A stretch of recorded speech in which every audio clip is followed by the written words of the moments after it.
You guys in the comments have made it quite clear that I'm higher on this Chiefs team than most of you. And if you want to think that this team is slain for good after one down year, then that's fine. But to me, a fire-breathing dragon with a flesh wound is still a fire-breathing dragon. And if you don't take that threat seriously, you might wake up one morning to the sound of your entire village getting burned to the ground. So yeah, until I see this team get knocked down and stay down, I'm going to take this team seriously.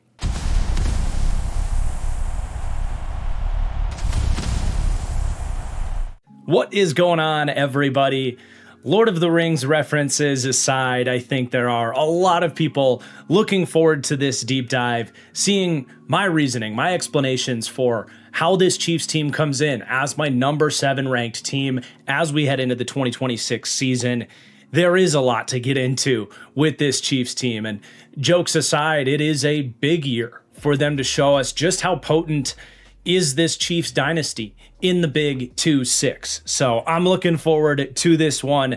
As we get started, if you could do me a huge favor, please take just a second to hit that like button down below. It's a free, quick, and easy thing that really does help support my channel and this series. It tells other Chiefs fans and NFL sickos just like you to check out the video. Of course, make sure you're subscribed so you don't miss any of my remaining deep dives in the lead up to the number 1 team in my power rankings.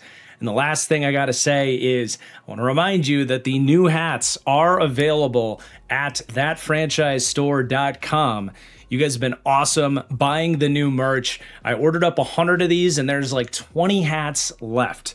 So just want to remind you guys, they are out there to go get them while you can, while they're still in supply. But with that said, let's go ahead and get started with this Chiefs deep dive. As always, we will go through every aspect of this team, through the roster and the coaching staff. And at the beginning of every segment there, we're going to take a look at this team's offseason changes and ask the question, did they get better, worse, or stay the same? So we'll start with the coaching staff, where the Chiefs are witnessing a change in offensive coordinator or offensive assistant underneath Andy Reid, who is, at the end of the day, the overseer of the offense. But Matt Nagy is out. He goes to the Giants to be their offensive coordinator after even some speculation that he might land as a head coach somewhere. But the crazy thing beneath all that is the Chiefs didn't even want Matt Nagy back. They actually returned to the Eric Bieniemy well. After he left, it has kind of felt like things have gotten a little more stale with the play calling. So we're going to find out this year if that is a correlation, implies causation situation. Matt Nagy, probably not the most highly respected mind around most people paying close attention. Eric Bieniemy obviously had his fair share of success here, and I think getting him back, there's reasons to be excited with him back in the building. And I do look at that change in sort of de facto offensive coordinator spot as a slight upgrade for the Chiefs and their coaching staff. But let's break this coaching staff down further here. And we're going to start with the conversation on the head coach and offensive overseer in Andy Reid.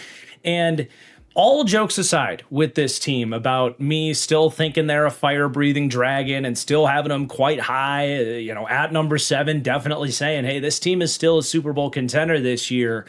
This is still a huge year for Andy Reid, who has actually been trending in the wrong direction. And I think you could make a case that the writing has been on the wall for a couple of years here, even though I did still have Andy Reid as my number 1 ranked head coach in this series heading into last season. But with the really failures of this team last year, I think we're starting to beg the question of, is Andy Reid what he once was? Is the game starting to pass him by a little bit? Or is he going to bounce back in a big way with the Chiefs here and prove once again that he is one of the better offensive coaches in the history of the NFL, which he is, but is he still that guy? Reminds me a little bit of like Belichick at the end of his days, right? Pete Carroll at the end of his days. It's not Andy Reid's fault that he's 68 years old and potentially trending down, but it's definitely a big thing to keep an eye on here. And In this series, I give out coaching rankings that legitimately impact where the offense grades out and how these teams come out in the power rankings. And this is kind of the sticky conversation here because they still get very respectable offensive coaching rankings for me, really giving Andy Reid a lot of benefit of the doubt, where they rank 5th to 10th for me for pass game coaching, where Andy Reid has always stood out to me. Run game has never been Andy Reid's biggest strong suit, but they come in 14th to 23rd there with a B- grade on run game coaching, whereas it was a B+ grade, for example, in the pass game coaching. But they're kind of in this middling territory where in previous seasons, I would have had those marks even higher. Yet you look at kind of how the offense has gone more stale. They haven't seemed to have as many answers as they used to. You could argue that that's maybe even a little bit more credit than they deserve from a offensive coaching standpoint here. So this is just a big year for Andy Reid, who does come in still as my 4th overall ranked head coach, but that's down 3 spots from where I had him heading into last season. And basically, things move fast in the NFL. And even if you are a Hall of Fame coach, if you've lost a little bit of your shine and you're not able to stay up with league trends and keep making tweaks to your offense that you know that everyone in the NFL has paid close attention to the Chiefs and what you got to do to stop this offense, if you're not constantly tinkering and finding those answers, you can fall behind faster than you might expect in this league. So this is in many ways a wild card for the Chiefs season. Is should we still be talking about the Kansas City Chiefs offensive coaching in the same light as we've been able to do for the duration of this Chiefs dynasty? And that is, of course, under Andy Reid and Eric Bieniemy, who will be coming in here. I want to spend a little bit of time on Eric Bieniemy. I hinted at it earlier. Like, I do think this is a nice addition. Things just have seemed to kind of mesh well with Andy Reid and Bieniemy. I know there was a lot of talk about like some of the creative red zone stuff and 4th down calls, some of the more gimmick stuff that they've done.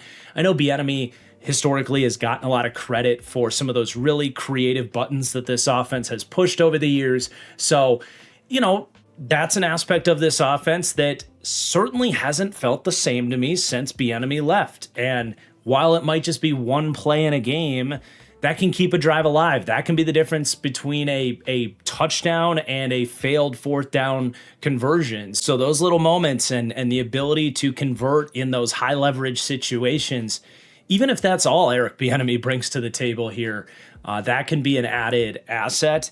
But I also think what Bieniemy did as the running backs coach in Chicago, not just with a young Kyle Monangai, but honestly, more importantly, with the veteran DeAndre Swift, who I think ran harder and had the best vision we've seen from DeAndre Swift in his career last year under Eric Bieniemy as the running back coach for the Bears.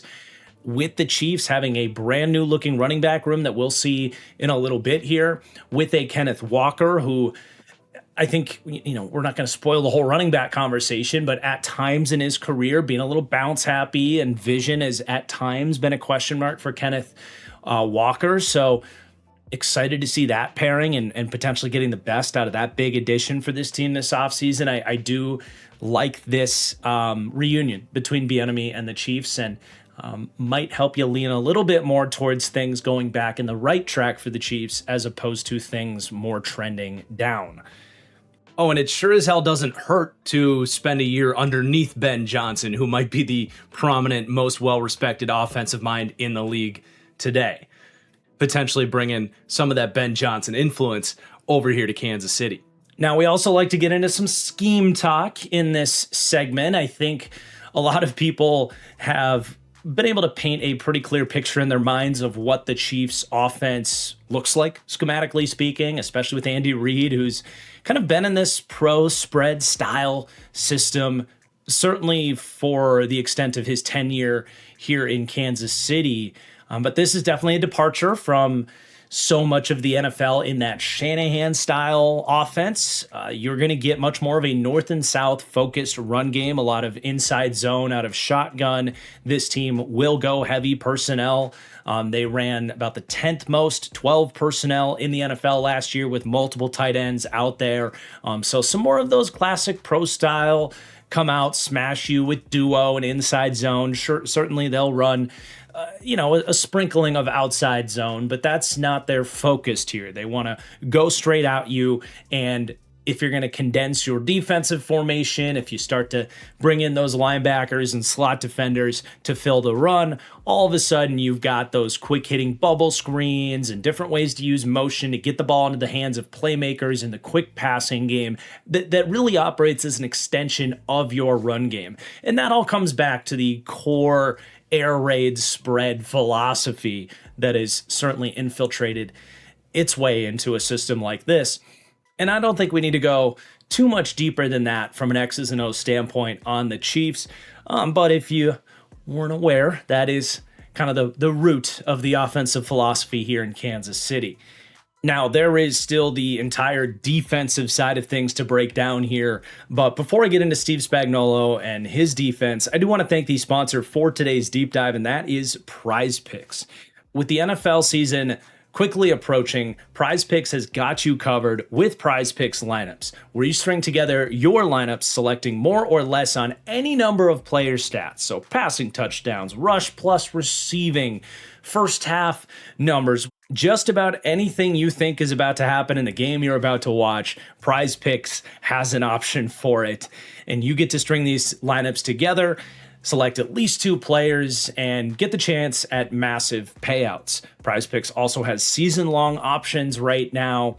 And in relation to this Chiefs team, Patrick Mahomes' number is set at 3,650 passing yards, which is a really unique one because I think if you think he's going to be healthy and respond well from the ACL injury, I think going higher on that feels pretty good to me. So I'll probably be taking more than 3,650 passing yards on Mahomes this year, especially if he's maybe not running as much, beating teams through the air a little bit more than even in the past.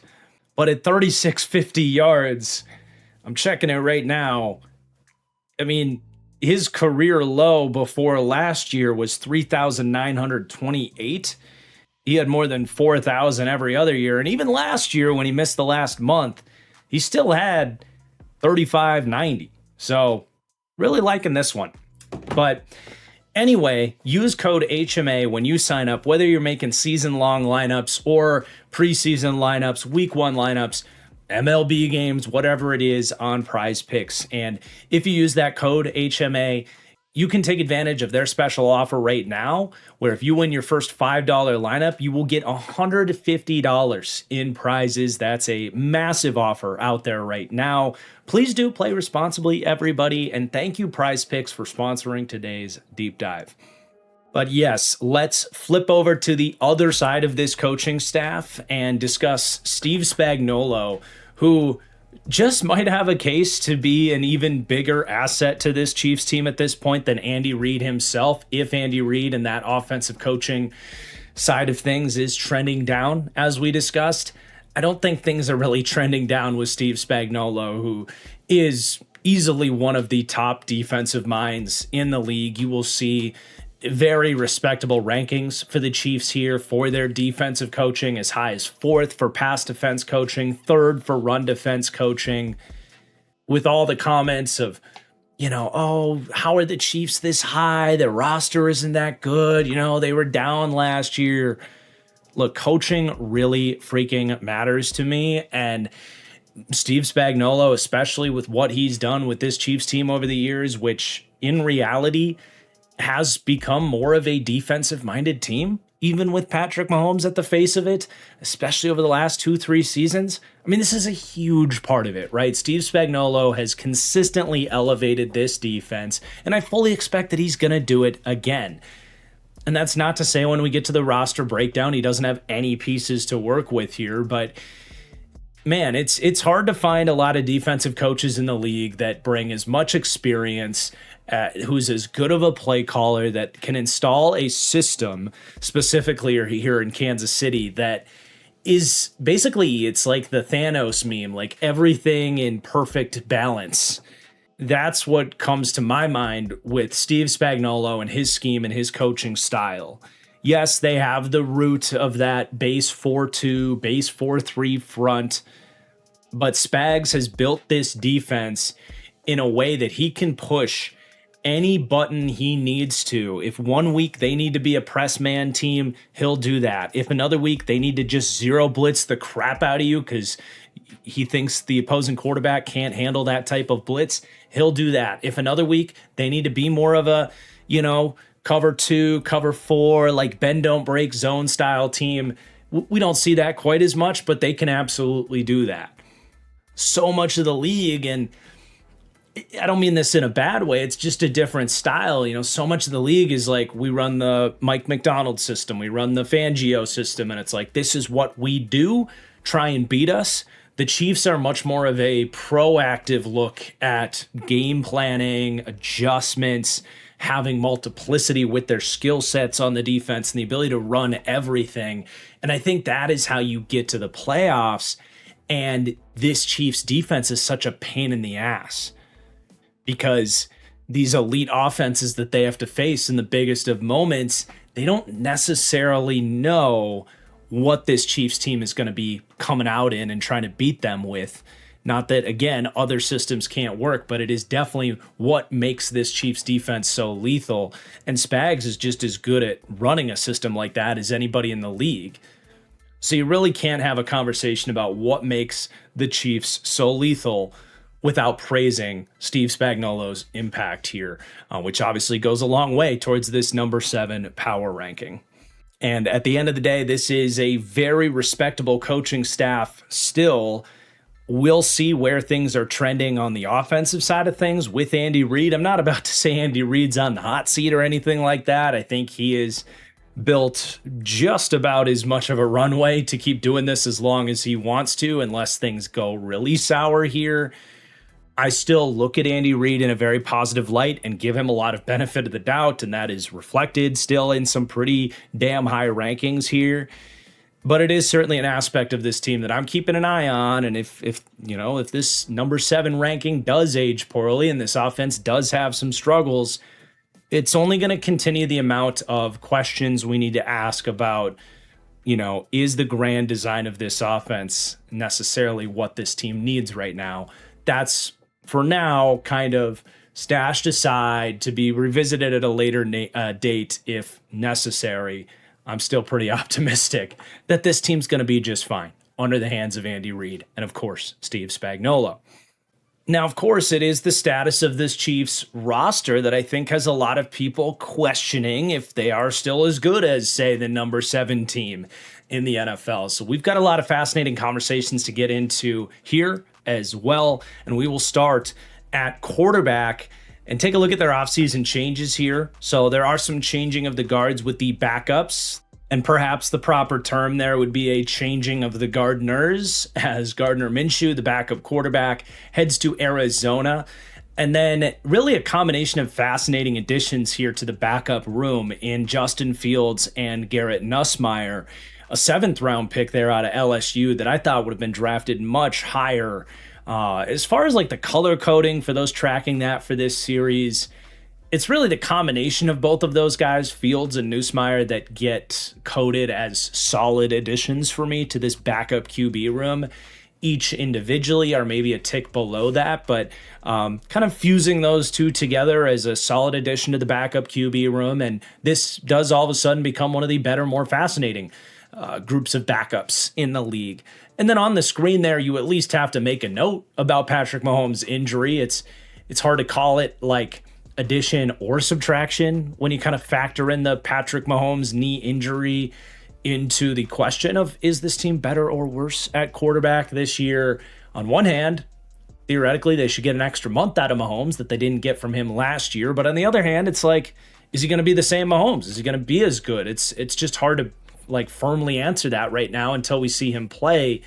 I took the cop out at the end of the day and just said neutral with quarterback in terms of whether they got better or worse this offseason, but definitely a lot of moving pieces here with a Chiefs quarterback room that is as much of a wild card pivotal factor for this team's season than it's been in a long, long time, probably since that first year where we headed into the season with Mahomes as the starting quarterback in his second season in the NFL.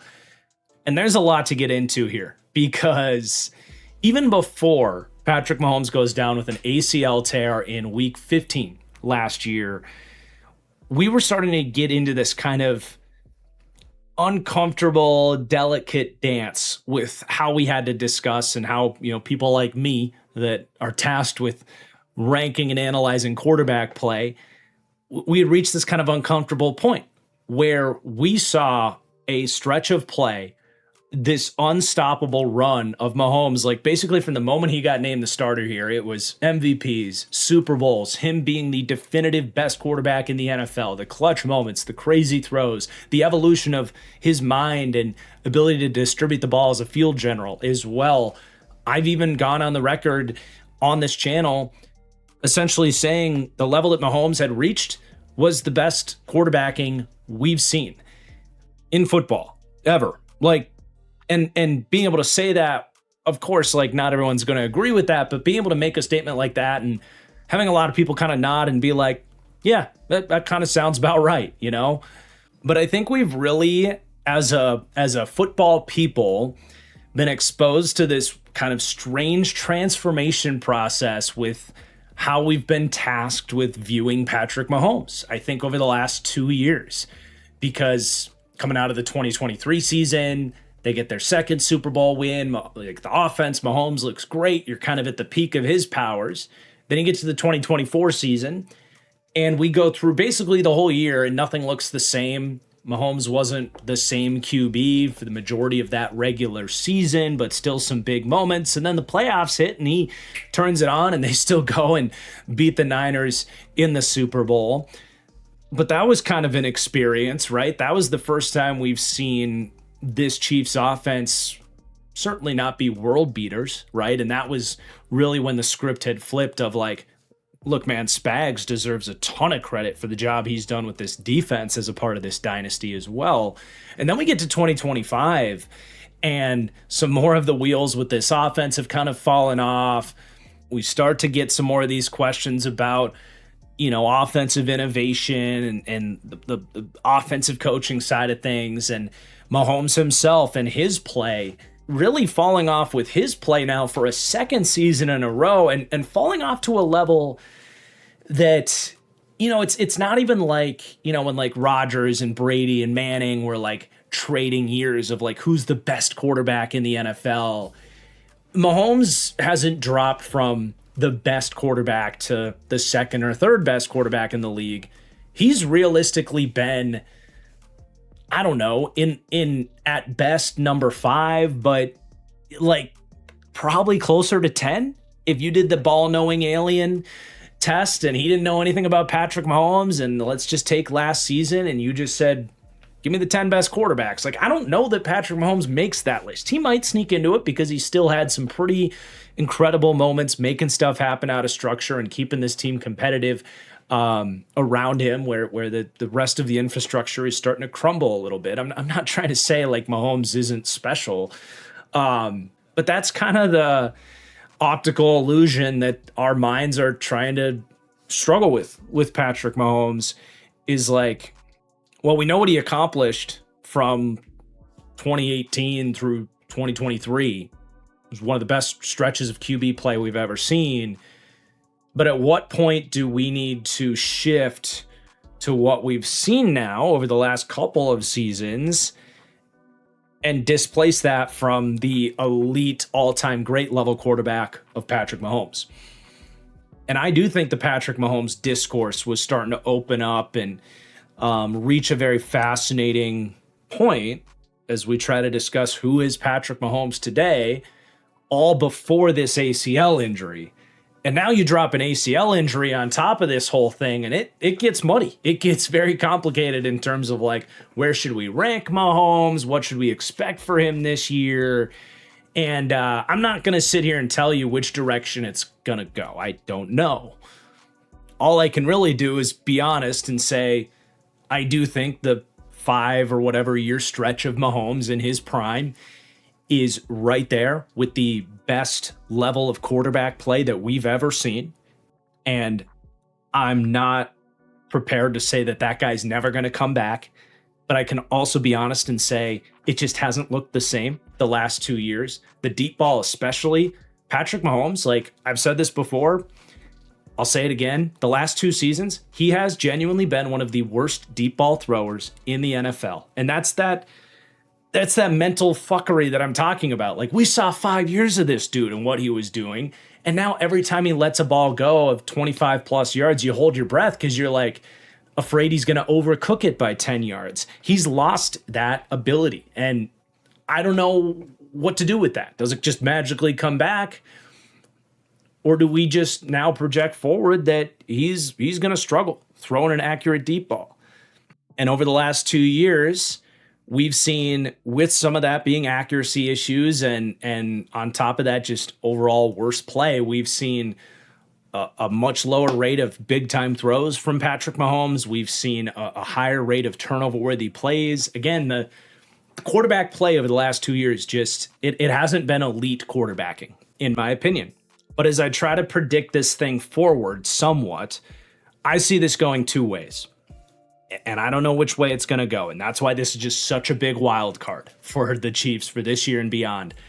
I think door number one is that Patrick Mahomes, being wired the way he is, the competitor that he is, still elite arm talent, even if the accuracy has faded away from him the last 2 years, that he goes to the lab and this ACL tear actually turns into a blessing in disguise for him because it forces him to re-examine his offense, where he's distributing the ball, how long he's holding the ball, not leaning into the scrambles and the improv stuff as much, and getting back to, I mean, I would say when he reached those incredible heights, most of the praise was not, oh, look at the Mahomes stuff that he does, you know, the Chris Collinsworth oohs and ahs on Sunday Night Football. Most of the praise wasn't for that. It was for, look how cerebral he is as a passer and how he's taking advantage of all these two shell coverages and distributing the ball. So for me, it's like, does he become more of that surgeon into his 30s, knowing he's not going to be able to run around and do as much, like not just because of the ACL injury, but because he's getting older? And do we see a version of Patrick Mahomes this year that's actually much better than the quarterback the last 2 years, where he comes out and kind of reminds everybody, like, it's not just the physical tools that makes Mahomes so special. It's what's up here between the ears. So that's a path, a very realistic path that people are actually underselling what a motivated, pissed off, refocused Patrick Mahomes could mean for this Chiefs team. But door number two is the much more pessimistic spin on this thing, where, all right, what if you start to take some of the deficiencies in his game that have started to show up the last couple of years, and you take away some of the mobility and some of the base with the knee? What if his knee doesn't respond great here and he doesn't improve mentally? And you start to take away a lot of the stuff he can add, especially, you know, in scramble drill to keep drives alive, and you take away the scrambling ability, like rushing production. I mean, he has had over 400 scrambling yards rushing the last 4 seasons. What if you take half of that away? That's a massive dip. And we know how backbreaking a lot of these scrambles have been at times, just in watching Mahomes. What if you take some of that stuff away and we don't get this kind of like positive spin on some of the other areas of his game where he might actually lock in and improve upon because he's forced to with the knee injury? Well, that could land in a pretty uninspiring place. Hard to put a number on it in terms of like what that version of Patrick Mahomes would realistically be, but I don't know, a tier 3, like 10 to 15 range quarterback, if you really boil it all down and what that version of Patrick Mahomes could be, I think that's possible. That's really what we're talking about with Mahomes moving forward into his 30s with the ACL injury and the dip in play we've seen the last couple of years. That's a worst case scenario, but I think we got to be prepared for like both ends of the spectrum here, right? Now, if you put a gun to my head and force me to pick a lane, I'm gonna bet on Mahomes. I am. And modern medicine. Like, I'm not that worried about the ACL at a quarterback position when it's not like he's had this crazy history of, knee injuries or significant injuries. Like, I'm pretty optimistic that his body's going to respond well, that he's still going to be able to move around, maybe not quite like he used to. But I do believe in the idea that Mahomes is the type of guy that when his back's against the wall and when people start to doubt him, he's going to double down and improve. And I am kind of leaning towards the idea that Mahomes is going to play pretty damn good quarterback this season and beyond. But it is hard to say. And as far as where we should rank Patrick Mahomes heading into this season, that's even harder. I can tell you where I landed, and that is as the fourth quarterback in the NFL right now, still with an elite tier placed on him, but really teetering on that. Like, if you want to get really nitty gritty about the ratings, 90 is the cutoff for me for tier one elite quarterbacks. So if he goes even a smidge in the wrong direction here, we're talking about more in the tier two category. But I think the range on how good Mahomes is going to be this year is anything from QB1 to like QB14.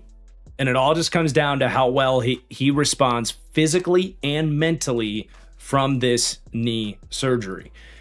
So total wild card, total wait and see projection here. But I do want to hear from you guys in the comments. If you had to come out and rank the QBs 1 through 32, where would you rank Patrick Mahomes right now? It's a tough one.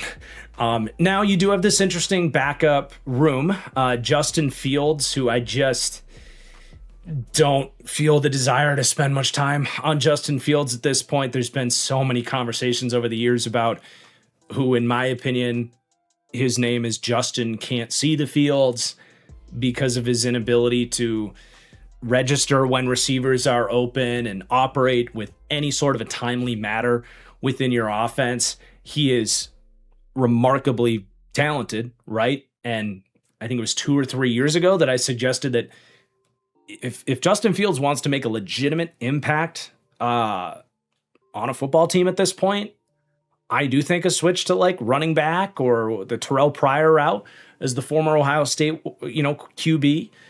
Go learn how to catch, go play wide receiver because he is that special of an athlete. Now, I still think he can be a decent backup quarterback because he can still make some nice passes, and his ability as a scrambler and as a designed rushing threat, like we've seen him win some games, the Steelers, for example. But, I just, this is who Justin Fields is at this point. He's a backup quarterback. If you're counting on him in his fourth destination in as many years, like figuring out the problem that's plagued him since Ohio State, frankly, I can't project his weaknesses to improve from that point. I'm actually much more fascinated in the rookie, Garrett Nussmeier, who we don't know as much about. Probably going to start as QB3 here, though there's a growing contingent of people that want to see Nussmeier be the QB2 here. But yeah, he was a fun quarterback prospect. I got to him pretty late in this draft cycle, and I did end up really liking him, and I got to him so late. It was like 2 or 3 days before the draft. Just with how bad this QB class was, I kind of put that position group off until last, but I regretted that I waited so long because I would have loved to spend some more time talking about what I saw in Nussmeier. And I did think he was a pretty fascinating day 2 quarterback prospect. And for example, I was stunned, not to like quadruple down on the Carson Beck thing, but I was stunned that like the Cardinals wouldn't rather go with a Garrett Nussmeier over a Carson Beck, for example. And the main thing there is that I see with Nussmeier a trait that someone like Patrick Mahomes has, and really only a handful of the game's quarterbacks do have, and that is genuinely fantastic pocket presence. That sort of preternatural feel for that space in between the tackles to navigate pressure, keep your eyes downfield, know where to step, know when to run, know how to buy time. Chiefs fans are very familiar with it, right? It's that sixth sense, eye in the back of your head ability that you can't capture on a spreadsheet or at the combine. You just kind of know it when you see it. And Nussmeier had that. Now, he's not overly physically talented. He's got a decent arm. He's decently athletic by NFL quarterback standards, but it's, going to pale in comparison to like Justin Fields, for example.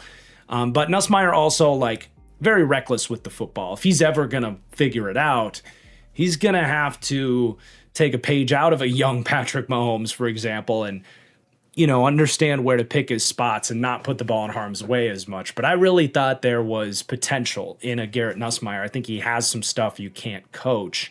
And I think here is a very fascinating spot for him to sit and develop. And someday, does he get flipped for a pick and gets a starting opportunity somewhere?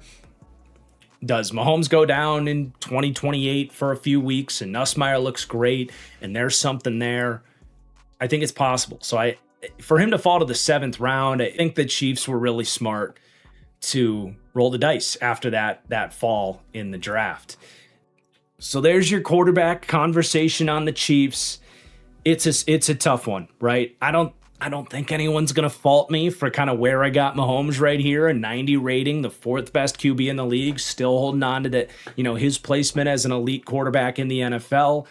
But it goes without saying, this is the biggest of years, coming off a couple of down years for Mahomes, to show us who he is here in 2026, into his 30s, coming off an ACL injury. It's going to be fascinating. But I will say this as well as we turn the page to the other aspects of this roster, and we'll start in the backfield with running back. As we talk about this backfield now, they have juice in the run game in a way that they have not had since they kicked Kareem Hunt off the team the first time. And if you're going to have some questions about the dynamism of a Patrick Mahomes at this point, giving him a actual complementary run game in a way that they have been seeking for so long could go a long way. And I think this is another area where I am certainly higher on what this Chiefs team can accomplish this year than a lot of the people out there that think, for example, this power ranking is too high. But as we look at their offseason changes and what we're talking about here, they bring in Kenneth Walker, Super Bowl MVP. Couldn't really believe that the Seahawks just let him go, and it's not like this was a massive contract that he signed here, but the Chiefs didn't stop there. They draft Emmett Johnson in the 5th round of this draft, and they bring in another explosive option in Amari DiMercado.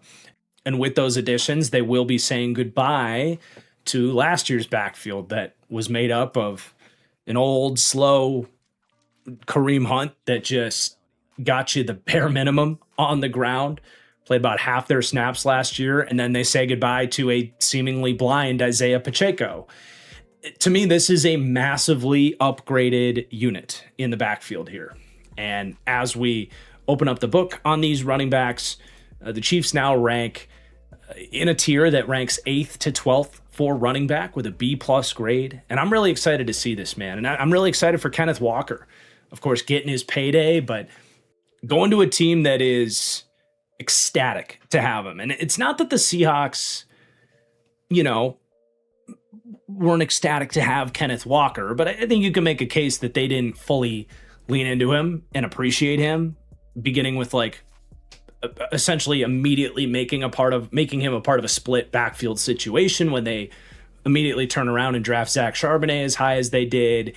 And he did have a split workload for the majority of his time in Seattle until a Super Bowl stretch where Kenneth Walker played his best football for Seattle. And then Seattle rewards him by not re-signing him, not even franchise tagging him. So he hits free agency and gets to go play for the Kansas City Chiefs here. So they are going to be thrilled after years of Kareem Hunt and Isaiah Pacheco and whatever, disappointing version of Clyde Edwards-Helaire that was. And you get this guy in the building. What a eye-opener, right? And I was really impressed by Kenneth Walker and his consistency down the stretch last season. And not just that, he proved he can stay healthy last year with a pretty sizable workload as well. So you could even argue for the up arrow on Kenneth Walker. I'm not going to go that route. I think I've got him pretty reasonably rated here around, top 10 running back in the NFL territory.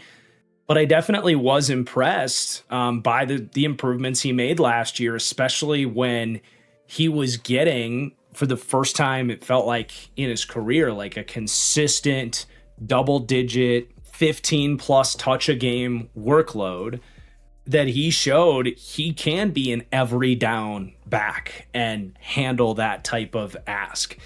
And for a couple years, I think we did see Walker having to split those carries with Charbonnet, where Charbonnet was mostly doing the dirty work inside zone, ground out games type of script, whereas Walker would come in. It's like, hey, you're our big play threat. You're our lightning bolt. I think we saw a lot of inconsistent moments with Kenneth Walker in that role, where he would come in and bounce a lot of runs outside and try to tap into that athleticism, and you would lead to a more inconsistent running style with that approach. But once Charbonnet got hurt, not to celebrate injury or anything like that, of course, but Walker really got that opportunity and showed, like, man, he can run inside. He's got patience if you let him kind of get hot as a runner and, feel things out and not feel like he has to bounce every run outside. There was some really impressive between the tackles moments from Kenneth Walker, and that was pretty eye-opening for me, because we know he can get outside and, catch dump downs and make guys miss in space. Like, there's no doubt that Kenneth Walker has that ability. But I was definitely impressed with the vision and consistency in his game. And I think the Chiefs are on the money to have seen that and identify him as someone that probably shouldn't have been available in free agency, and someone that can come in and be a legitimate difference maker to a run game that desperately needs it. Like, I feel so much more confident after last season that Walker can come in, run inside zone, get 15 plus carries a game, run duo, get you the tough yards, but also the explosive stuff on top of it, which the Chiefs really have been looking for that blend for so long. It's been like either Kareem Hunt, who will, if it's blocked up and there's 5 yards to be had, he'll get you 5 yards, or they've had some combination of these scat back types, whether it's Brashard Smith or Jerick McKinnon, or an Isaiah Pacheco, where it's like, well, he can get you the occasional big explosive run, but the vision is just so bad that you feel frustrated giving him too many carries. Kenneth Walker gives you the whole blend of everything. And I just think he's going to be dynamite here, man. And maybe even we'll see an uptick in his receiving capabilities as well. The Chiefs and Andy Reid, they are phenomenal screen game designers. And Kenneth Walker has thrived in the screen game. There's been some, I don't even know, like Kenneth Walker just has never been that prolific of a receiving back, even though you've always felt like it should be in there. Like, he hardly ever caught the ball at Michigan State. He's had some drops in Seattle. He's had moments of production, catching the ball like behind the line of scrimmage and converting into a runner quickly, but there is potential for Walker to be opened up even more on third downs and in the receiving game as well. But obviously, I'm just really high on this signing, and the idea that we're going to see a better run game here than we've maybe ever seen in the Patrick Mahomes, Andy Reid era, certainly since prime Kareem Hunt was here before his, situation. And then they definitely are shuffling the deck with their backups here. I think Amari DiMercato as a really poor man's version of Kenneth Walker, that adds up in my mind. He's had some moments of explosiveness. I don't know that I would watch DiMercato and be like, oh my God, his vision is terrible. Obviously, he's never emerged as a starting back in Arizona, but with some of the injuries last year, he had some good moments and kind of held off some other names there in Arizona. So he's, not the highest of ranked backup running backs or anything like that, but I think it was a decent enough signing. And I do think, like, in time, Emmett Johnson is going to overtake him as RB2. That's my prediction. It's not going to start that way just because Johnson's a 5th-round pick. DiMercato's done it a little bit more at the next level, but I I think Johnson was a steal in the 5th round. He was my RB3 in this draft class. And, I think every draft analyst out there was looking for the back after Jadarian Price that they liked in this historically bad running back class. So you got like some of those freak athlete types, like a Mike Washington, for example. His name surfaced. You definitely had some Jonah Coleman truthers out there. Personally, my RB3 was Emmett Johnson because I just think he's an NFL running back. I see so many good traits about him from a consistency standpoint that I just didn't see with essentially every other back in this draft after your top 2 guys. He's got great between the tackles vision. He's super shifty and creative at the tackle point. Quick feet, not the best speed, but he is agile and elusive and has good acceleration. I saw some shades of like Aaron Jones in there with him, who was also a day 3 pick. So that's like a best case scenario.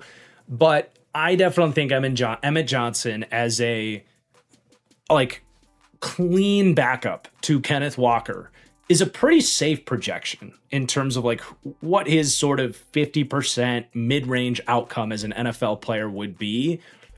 You hear a lot of coaches talk about like, I don't want to have to change what we call when the backup running back is in the game. I think Emmett Johnson absolutely, like if you told me he's Diet Coke Kenneth Walker, I would nod in agreement and be like, yeah, I see it. So I love that pick quite a lot. I think he could easily enter a like 66-33% split like within this season with Kenneth Walker, where it's Walker gets 2 drives, then we put it Emmett Johnson, Walker gets a breather, then you go 2 more drives and keep up that kind of rotation. So really like that pick. And then you do have Brashard Smith here still as well. Was a rookie last year, still new to this position. He moved from wide receiver to running back at SMU. Didn't really get a big workload last year, but I know he's had some good fun runs this preseason as well. I imagine he makes this team. And he definitely brings some juice as well. I don't know that his vision and ability to kind of break tackles is going to give you the play strength aspect of Kenneth Walker or even an Emmett Johnson. But if you are looking for like Jerick McKinnon, who did have some fun times with this Chiefs offense and someone that can actually run routes out of the backfield, you come out and empty and, Brashard Smith forces some formational challenges for defenses because he's a running back who can also play wide receiver. There's something there.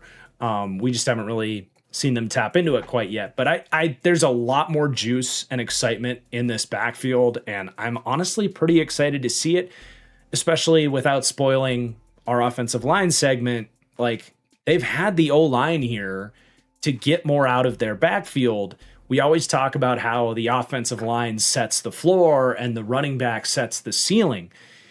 They've had the floor. They just have had no semblance of a back that can raise the ceiling. Now they do, especially with Kenneth Walker. So I'm excited there. And definitely if you clicked on this video looking for reasons why I'm higher on the Chiefs than a lot of people, it's this run game. And we haven't even talked about the O-line yet. And maybe just for narrative's sake, we should go to the offensive line next and finish the offense with the pass catchers just to kind of keep things rolling with that line of thinking here. So let's throw a little bit of a curveball out here for the order of how we break down these position groups and talk about the offensive line next. So you are going to see some movement from their offseason changes. They say goodbye to their right tackle, the Mr. False Start himself, Jawan Taylor, no longer with the team. And Wanya Morris as well, who was a kind of backup swing tackle for them. He heads out as well. I think both those guys went to Atlanta. I could be wrong about that, but Atlanta liked what they saw in those 2 guys. But the Chiefs are okay with losing Jawan Taylor because they are fully expecting this time around a full season of Josh Simmons after he had a dismissal from the team that was interesting. But he's back now. So I just said neutral on the offensive line, but there is hope in there that this could be upgraded as well, depending on what level Josh Simmons can reach this year. And let's just start there. as that is the natural starting point of discussing the offensive line as we go left to right. Josh Simmons is slated to be their starting left tackle here. 2025 first round pick here in his second season. And I was a huge fan of Josh Simmons in his draft. Man, he falls largely due to the, he was coming off a patellar tear injury in his final year at Ohio State. But dude, his tape before the injury, I didn't shy back from saying this guy reminds me of David Bakhtiari, an absolute technician in pass pro. You talk about like, you want a franchise tackle, you want a certain amount of size and length, and you need the athletic levers to be left on an island at tackle. You need to be able to get that range to protect the edge. You got to have the foot speed and mental processing to cut off inside counters. And then you got to have the technique to put everything together. And it was pretty rare tape from Josh Simmons, who was really bolting up the draft radar, because I want to say he transferred to Ohio State that year. Kind of going back to my mental archives on that note there from a couple drafts ago. But, I kind of banged the drum for him in a lot of my like mock drafts, and I think I did have him as my number one offensive tackle, just to kind of make a point. Like, yes, he's got this injury situation, but he to me was the best tackle in a good tackle class. And he ends up actually playing last year, recovers quicker than a lot of people expected he would from the patellar injury. And when he was out there, it checked. Like, it was kind of that what you saw at Ohio State wasn't a fluke. Like, he came to the NFL level and was really hard for NFL pass rushers to get around. And I think the floor for him as a pass blocker is extremely high as long as he's out there. Now, the run blocking stuff, it was never the best part of his game, but I liked him better as a run blocker coming out of Ohio State than what we saw from him last year. He's got to bulk up, man. He really has to bulk up. He actually reminds me a lot of a young Paris Johnson, who was also left tackle coming out of Ohio State, who I loved. Very similar prospects, honestly. And we've seen Paris bulk up and get better in both phases, and what that added play strength has done for him. And Simmons really struggled to displace guys in the run game. He struggled to stay attached. I know he's got the athleticism and tenacity to be better as a run blocker, but I want to see improvements there. There is stuff. And this is the type of stuff that I debate even bringing up or not, but I think it's all relevant information when you're trying to discuss where we're going with Josh Simmons. There's just been a handful of like curious notes with Josh Simmons in his early career. I talked about how I want to see him bulk up and add play strength. Like, there's definitely room on his frame to get up to like 310, 315 would be like a healthy playing weight. That was part of the David Bakhtiari comp. Was like, dude, David Bakhtiari was like 295 when he came in, and he got up to like 310 and became the player he was. I want to see that for Josh Simmons. And it's reported like he shows up at camp at like 290 pounds and like way underweight, like under 290 pounds. And it's just like, really? Like, how did that happen? Now, it sounds like he's back to 300 to start the season, and that's good, but I want to see him north of 300, not at 300. So you take that, you add it on top of, and I want to be sensitive to like, I hope that Josh Simmons and his family, like, they're good and like everything was taken care of and it's all fine. But he did take in the middle of the season, he took a month absence from the team due to serious family issues. And I don't want to go any further than that, but it is fascinating. That is pretty unheard of, right? And even on top of that, and take this with a grain of salt, but as I was gassing up Josh Simmons pre-draft, I did get a couple of notes that it's not just the injury with Josh Simmons. Again, you add all this stuff up and it's just kind of like, like general availability question marks with Josh Simmons. I don't really know what to make of it. I think there is something there that needs to be at least mentioned with Josh Simmons, this kind of like underlying question mark that isn't there with most young players. And it definitely would be the easy way about this to just not bring any of that stuff up, because there's obviously going to be people that say, oh, it's family matters. You can't go there. Like, you got to take care of family. And I get that. I 100% do. I hope everything is good in Josh Simmons in his life and with his, if it's a mental health thing or something's going on with his family. I am sensitive to that kind of stuff, and I really hope everything is good. I genuinely do. I do know that it's bizarre for an NFL player to step away from his team in the midst of a playoff push for a month and not get an explanation on it. And then he shows up to camp 10, 15 pounds underweight. There's just some underlying stuff with him where that's where my questions are at with Josh Simmons at this point, not the player on the field. I mean, he is an absolute technician and a beast, and I really hope we're all good to go. Whatever was plaguing him and his family is in the rearview mirror, and we can now focus on his development, bulking up, being a beast, and a franchise superstar left tackle, because I really think that is his potential at the end of the day. But I do consider him a wild card player because of the upside and what this could look like if we get to the end of the road of this season, really. And it's like, yeah, like, we feel great about having that bona fide franchise left tackle. So that's your left tackle conversation, just a short conversation about the Chiefs left tackle. But at left guard, you have Kingsley Suamataia in year 3. And he was this team's, like, one of their biggest wild cards last year, because his rookie season in 2024, like, made your eyes bleed. Like, he couldn't get his hands on anybody. It was a turnstile, couldn't be out there. Year 2, he figured it out. For whatever reason, things clicked for him. He was sticking with his blocks more often in the run game. He was staying square in pass pro much more consistently.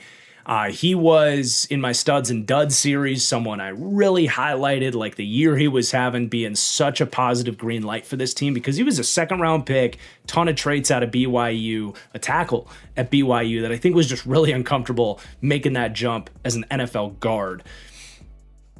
But you got to be encouraged by the jump he took from year 1 to year 2, and now what year 2 to year 3 could look like, because there's no physical limitations with this guy. He is athletic, he's nasty, he's strong.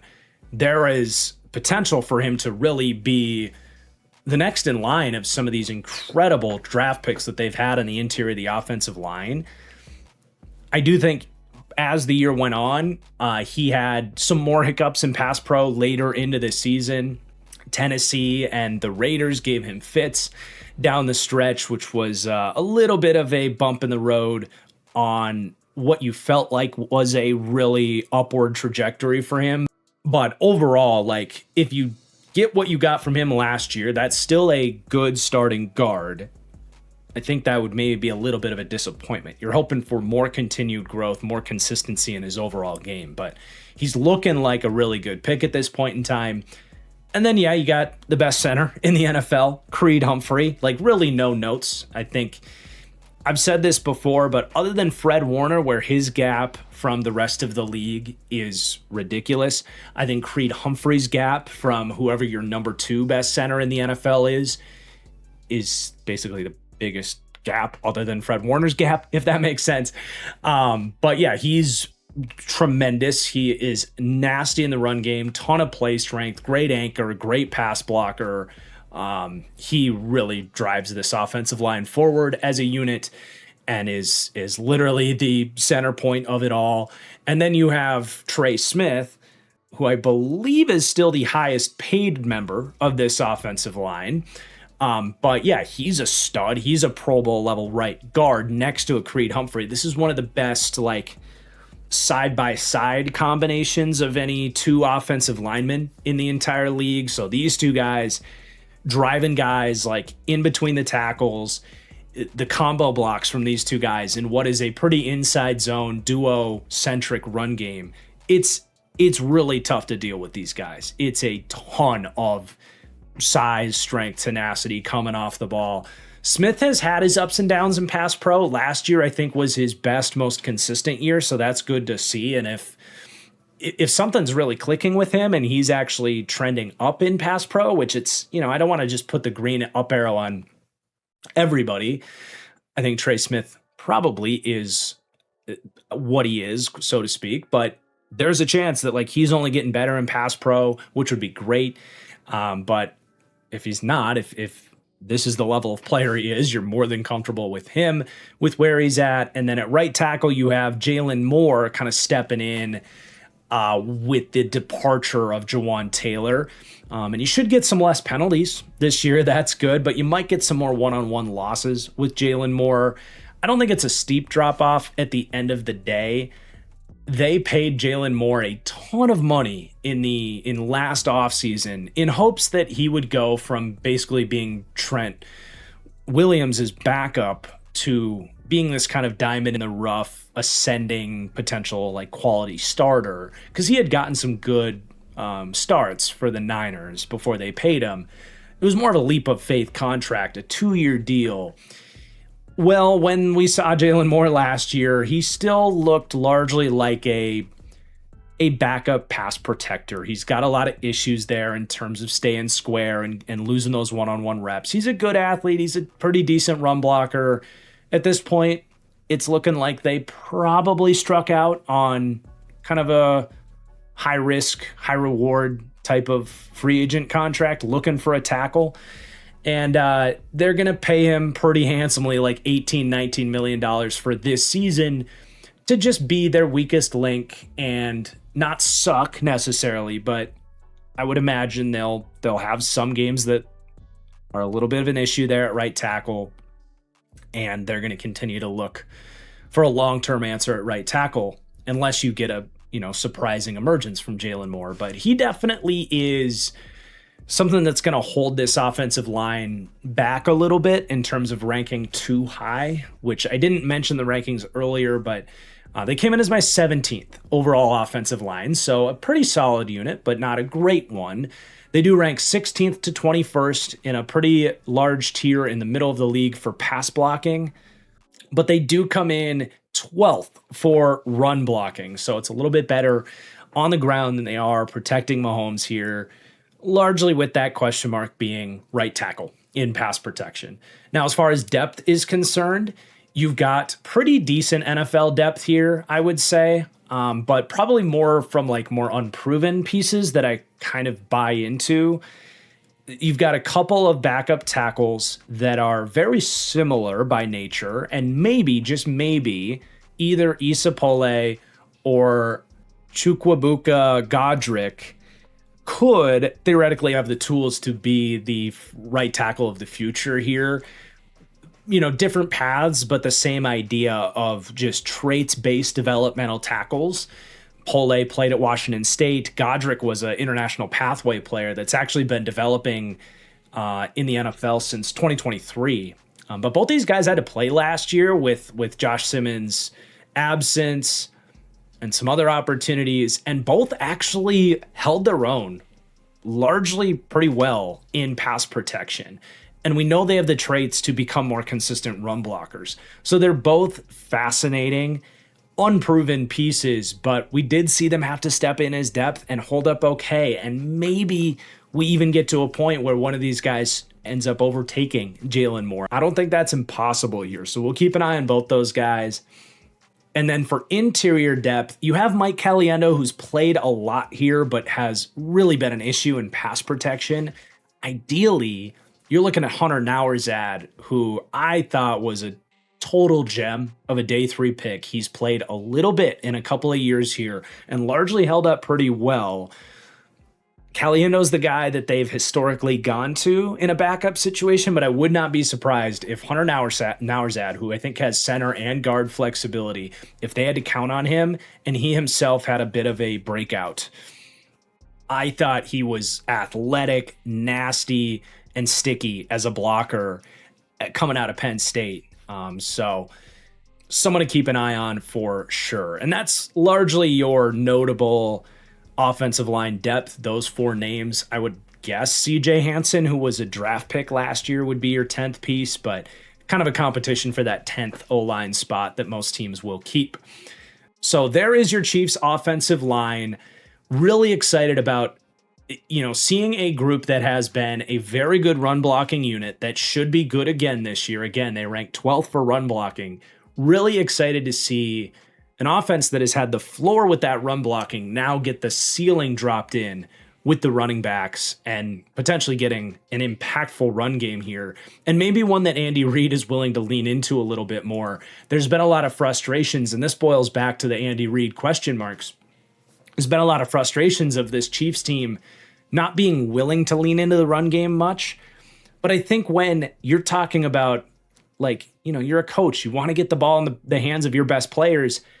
When people are like, you got to run the ball more, but that means, the shell of Kareem Hunt at 30 years old is the guy you got to lean into. That's a much harder sell than the flashy, explosive new running back that you just brought in. So I'm pretty optimistic that they will lean heavier into the run game, especially with Eric Bieniemy, who's a running back by nature, leaning into that as well with his voice in the building. But we still got to talk about the pass catchers here. And this is definitely going to be the biggest question mark for this offense. We'll take a look at their offseason changes here first, and a lot of different moving pieces with the wide receivers. So they do have some losses. Hollywood Brown especially played okay for them last year. Made some nice catches at times. He's a moderate loss. Juju Smith-Schuster as well stepped in, especially with Rashee Rice missing as much time as he did, and played valiantly as a very dollar store version of Rashee Rice, but not a huge loss there. More names than anything with those two guys. But as far as additions are concerned, you have to note Rashee Rice there, who was suspended for the first 6 games of last season and was still kind of hampered by a lower body injury that they then cleaned up this offseason while he was in prison. Or they took him out of prison for the surgery or put him in prison after the surgery or something. But, it was an off season and a half for Rashee Rice. At the end of the day, though, only played 37% of snaps last year. They're expecting full go from Rashee Rice here this year.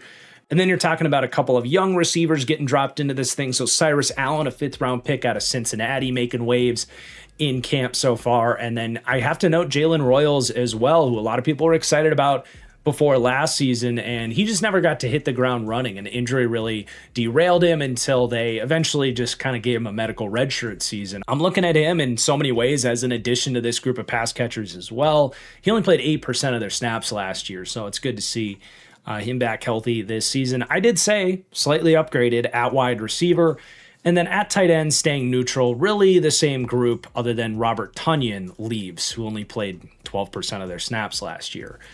But like I said, this group is your biggest question mark on the entire Chiefs team, other than Patrick Mahomes' knee, I suppose. They don't rank that high for me, 28th to 30th. So for those that are saying you've got the Chiefs 2 ranked, I think I saw a comment that was like, how do you have the Chiefs with, was it paper swords for weapons ranked as high as you do? I mean, it's a relevant criticism. There's just not as much here as you would hope for a Patrick Mahomes. And as you compare the Chiefs to other teams, they're going to have to sort through some things and hopefully hit some green lights and hopefully have just enough to put in the hands of a Patrick Mahomes to still have some firepower here. Now, I will say, getting theoretically a full season of a healthy Rashee Rice, who should be motivated to get a contract, whether that's here or somewhere else, that's a good starting point. They cleaned up his knee that was kind of a lingering issue from the 2024 knee injury. And we know that when Rashee Rice is healthy, they love to funnel so much of their passing game through him. He has been an interesting case of a young prospect where he was kind of an outside X wide receiver profile from where he was used at SMU. But here for the Chiefs, they've really discovered that he's kind of their Deebo Samuel, where they run slants, crossing routes, get the ball in his hands and screens, and he's got a really good first step. He's tough to bring down after the catch. He's got strong, reliable hands. He'll box out corners and win slants and move the chains.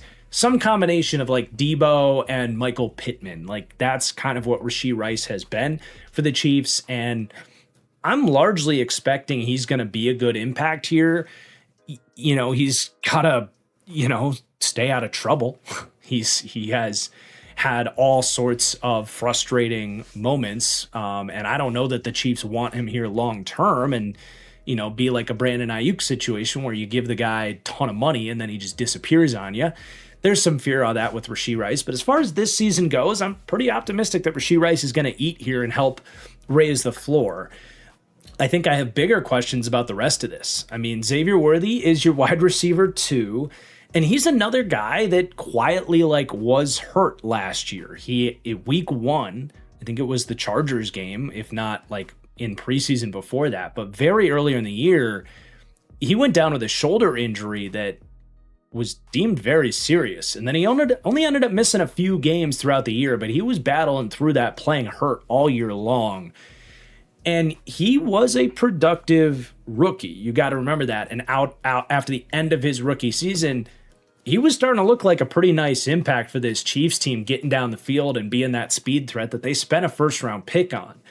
So can I see a healthy Xavier Worthy, still very young, turning into a better player here, someone that can be maybe someone they feed a little bit more in the short to intermediate game? And we saw that too at the end of his rookie season. Rice went down and Worthy got a lot of the quicker touches.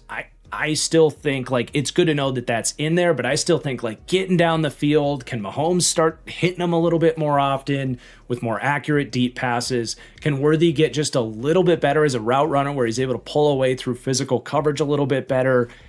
He doesn't need to be a superstar here. He doesn't need to be Tyreek Hill, but can he get closer to what Jalen Waddle was for the Dolphins? Maybe not all the way there, but something closer to that. I think that's reasonable. He's just got to go out and prove it. So cautiously optimistic on him, but then it does fall off probably another tier after that. You have Tyquan Thornton, who I like, and it was good to see him show his usefulness as an NFL wide receiver. I think as a wide receiver 3 and a low end one at that, he has a skill set that can be utilized. He can get down the field. He actually won some tough catches. I like that he's not a, useless run blocker as a perimeter player. He does get after it in that sense. I respect that about him. But he is a one-track athlete. You got to keep him on a straight line. He's like MVS, right? We saw MVS have a role and have some success here. Tyquan Thornton settling in those shoes. That's the projection here. Not really anything more, not really anything less. And there's definitely a bit of a redundancy and skill set between him and Worthy.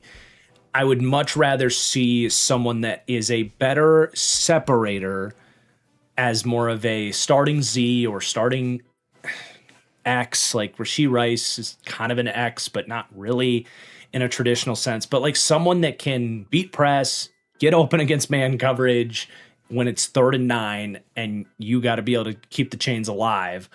This would have been such a great Romeo Doubs destination, for example, or even Stephon Diggs signing here would have been really sweet.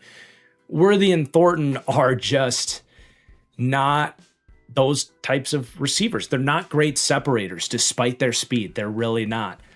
This isn't just Madden where you can run a post and a go ball and they'll just get open because of their speed rating. You got to be able to play through contact, set up routes, have technique in your routes, and those guys are just missing that. So you're missing a certain skill set in this group, and that really matters. The ratings that these guys get in this series matter, but I also talk a lot about wanting complementary skill sets and building groups the right way. I've got questions about the construction of the skill sets of these wide receivers. Honestly, their best separator just might be Cyrus Allen, and that is more of an indictment on the other guys than praising Cyrus Allen. But Cyrus Allen was a nice day 3 prospect and a pick I liked. Now, he's not a full-sized wide receiver like what we were looking to hopefully get with a Dobbs or a Diggs, but especially from the slot, can he beat man coverage? Can he run a whip route and a two-way go and get open quick and have decent enough hands. He's kind of your classic slot build, but he had good tape in that archetype. There's definitely room for him. If you're looking across the pond at like how, for example, like the Chargers are going to use like a Lad McConkey, can Cyrus Allen be a really poor man's version of that for this team? I think so. And I think especially looking at the fact that these other three wide receivers are who they are, I can definitely see how Cyrus Allen would get out on the field in third down situations and really help this team and maybe even turn into a nice kind of like Randall Cobb type of level player for them at some point, or like in the modern framework, like Demario Douglas, or a few years ago, like Jamison Crowder, like that kind of guy is in there in a best case scenario with Cyrus Allen. We'll see if he can reach that type of upside. And then Jalen Royals kind of getting his feet under him a little bit here. This is in many ways his rookie season. I still think there's a realistic scenario where Jalen Royals is the long-term Rashee Rice replacement. He was kind of that skill set as a playmaking type of receiver where you want to funnel the ball to him on screens and slants and crossing routes and just, be a handful, getting the ball and going to work, and then giving you a little bit down the field as well. Jalen Royals had some moments and in his offense at, was it Utah State or Nevada? I always get those two twisted in the back of my mind, but they definitely at that level of competition had him go down the field and make some tough catches. I mean, he was like their Jamar Chase at that level of competition.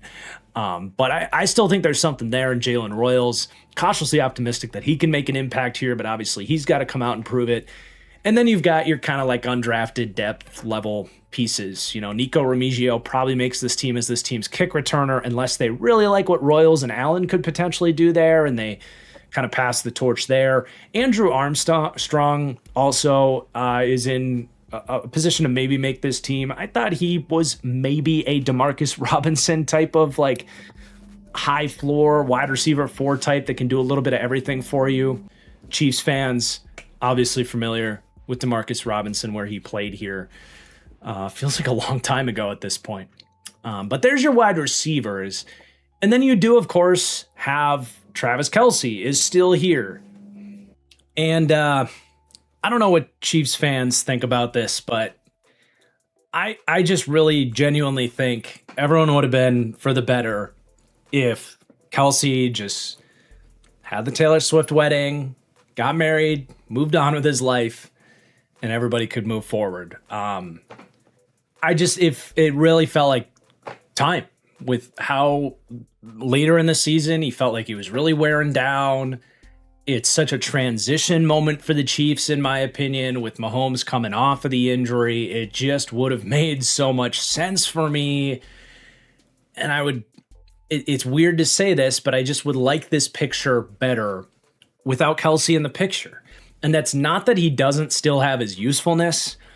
Like, he definitely is Mahomes' glue guy in scramble drill. There's no doubt about that. When Mahomes starts doing his Mahomes thing, he's always had that brain meld with Travis Kelce, and there's pros to Travis Kelce being around here, right? And I think that's the number one. He is still largely a reliable, like, chain-moving tight end, and we've still seen moments of him and his creativity after the catch. But even last year, like, drops started to rack up for him. And certainly as the season went on, it felt like his age was absolutely catching up with him and his body was starting to wear down. He just wasn't as efficient. And we've seen in years before that, it was like he wasn't great to start the year until the playoffs came along and then he really turned it on. Now there's still a world where he can still be in great shape and get to the playoffs and be this big impact and all that stuff. But there's really a couple of reasons that I say this about Kelce, where I think it was time for everybody to just move on. 2 big reasons. Number one is we're talking about this move towards the run game, right? You bring in Walker. You're finally giving the offensive line someone to elevate this run game. You bring Bieniemy back.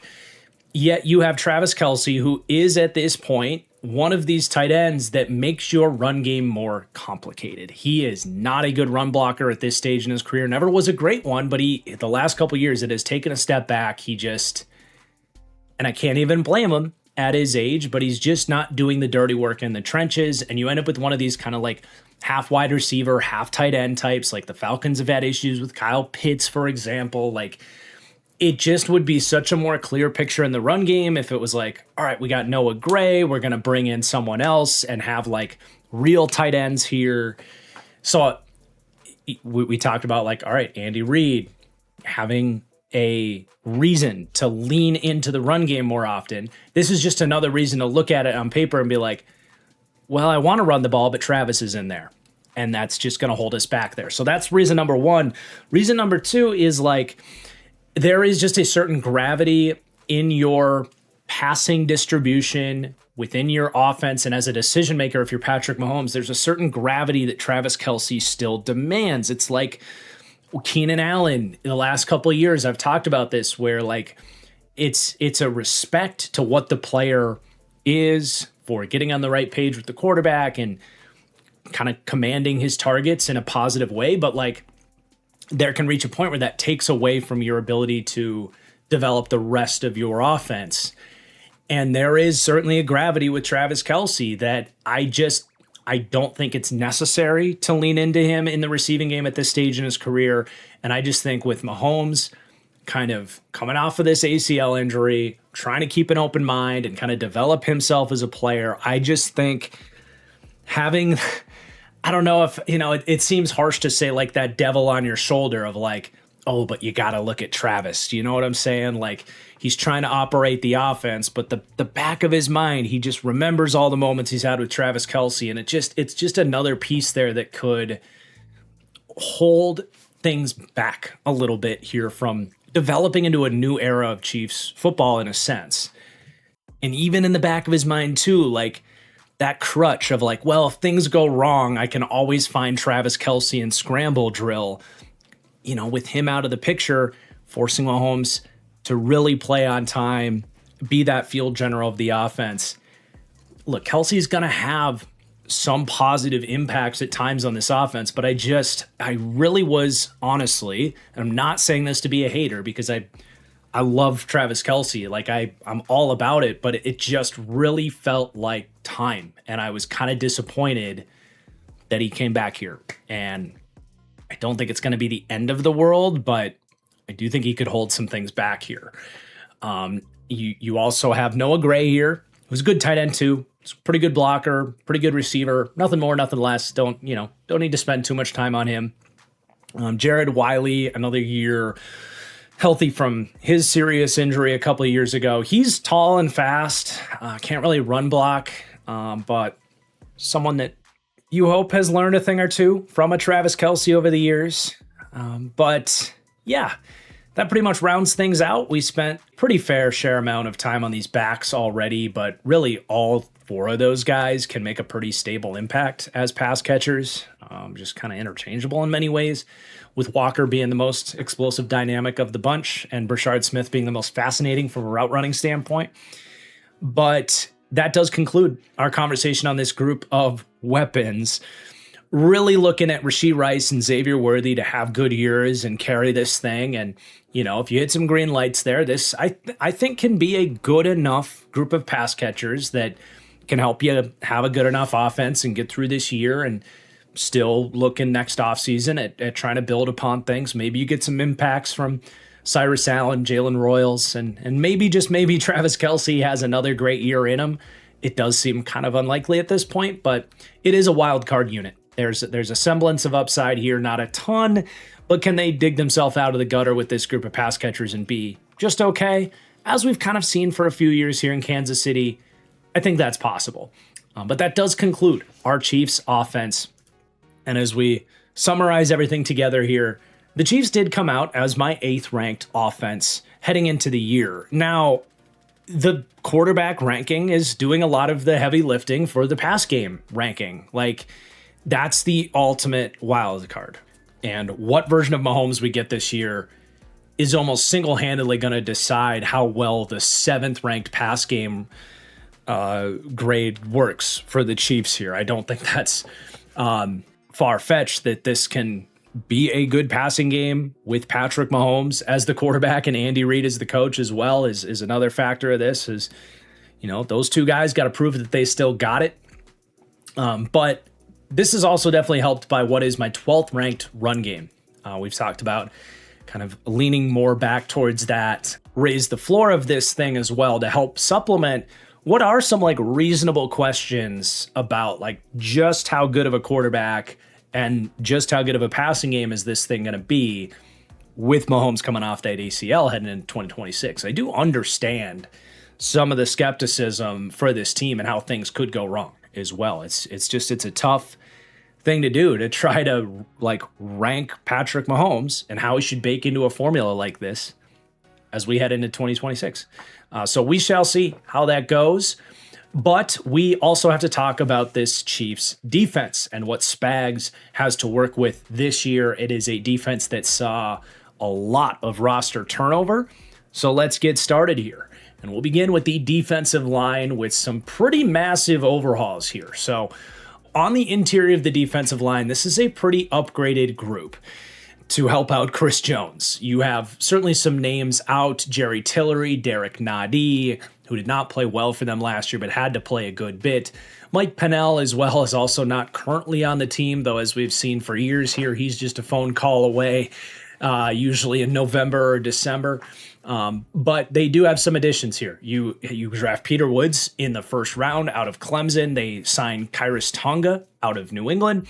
And they also get their second round pick from last year back. Omar Norman Lott went down early in the season with a season-ending injury. Another guy that kind of got swept under the rug of a year that got away from the Chiefs. And they were really hoping on him to make an impact last year. And now he's more of an afterthought as an addition for this team. But also on the edge, they have some moving pieces. So Charles Omenihu, who was still okay for this team, is gone. He's a moderate loss, but nothing crazy. But he's probably the biggest loss in terms of defensive linemen. I'm certainly not so worried about Mike Dana heading to, Buffalo. I mean, he got...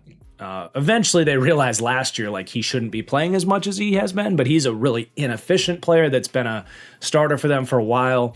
And then some additions on the edge. You have R. Mason Thomas, a second round pick for this team. They're looking for some pass rush juice there.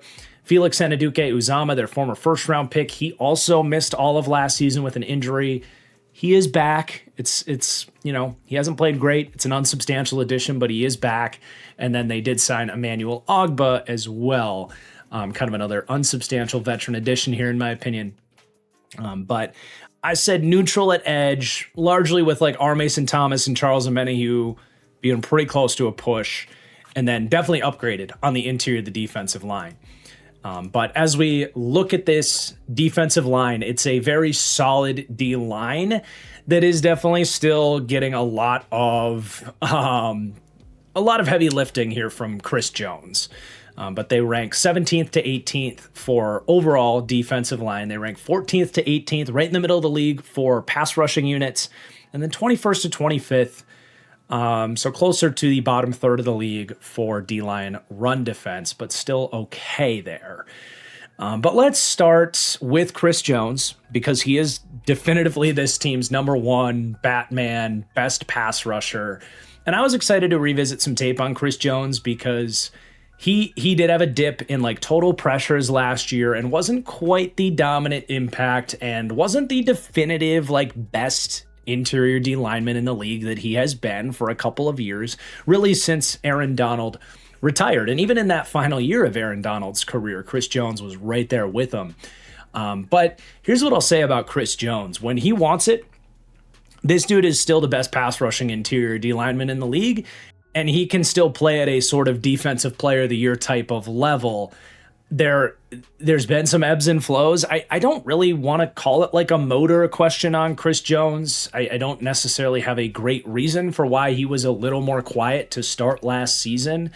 But in revisiting the tape on Chris Jones, like he still has it. He is still like damn near unblockable one-on-one. He has that exact trait that I've now spent a decent amount of time talking about for those that have been around this channel with like Deone Walker and Caleb Banks in this draft. Like there's a reason I compare those two guys to what Chris Jones does, where his rushing style is just so unique. He's tall and quick and powerful, And offensive linemen just kind of flail at him and don't know how to get their hands on him. And before you know it, Chris Jones either has that swim move or he's got enough quickness to do a shock and go move, but he's got that rare contact balance that you don't spend a lot of time talking about the value of contact balance for pass rushers, but it really matters. Same idea for a running back. Guys try to hit you and you absorb the contact but keep going anyway. Same idea with a pass rusher.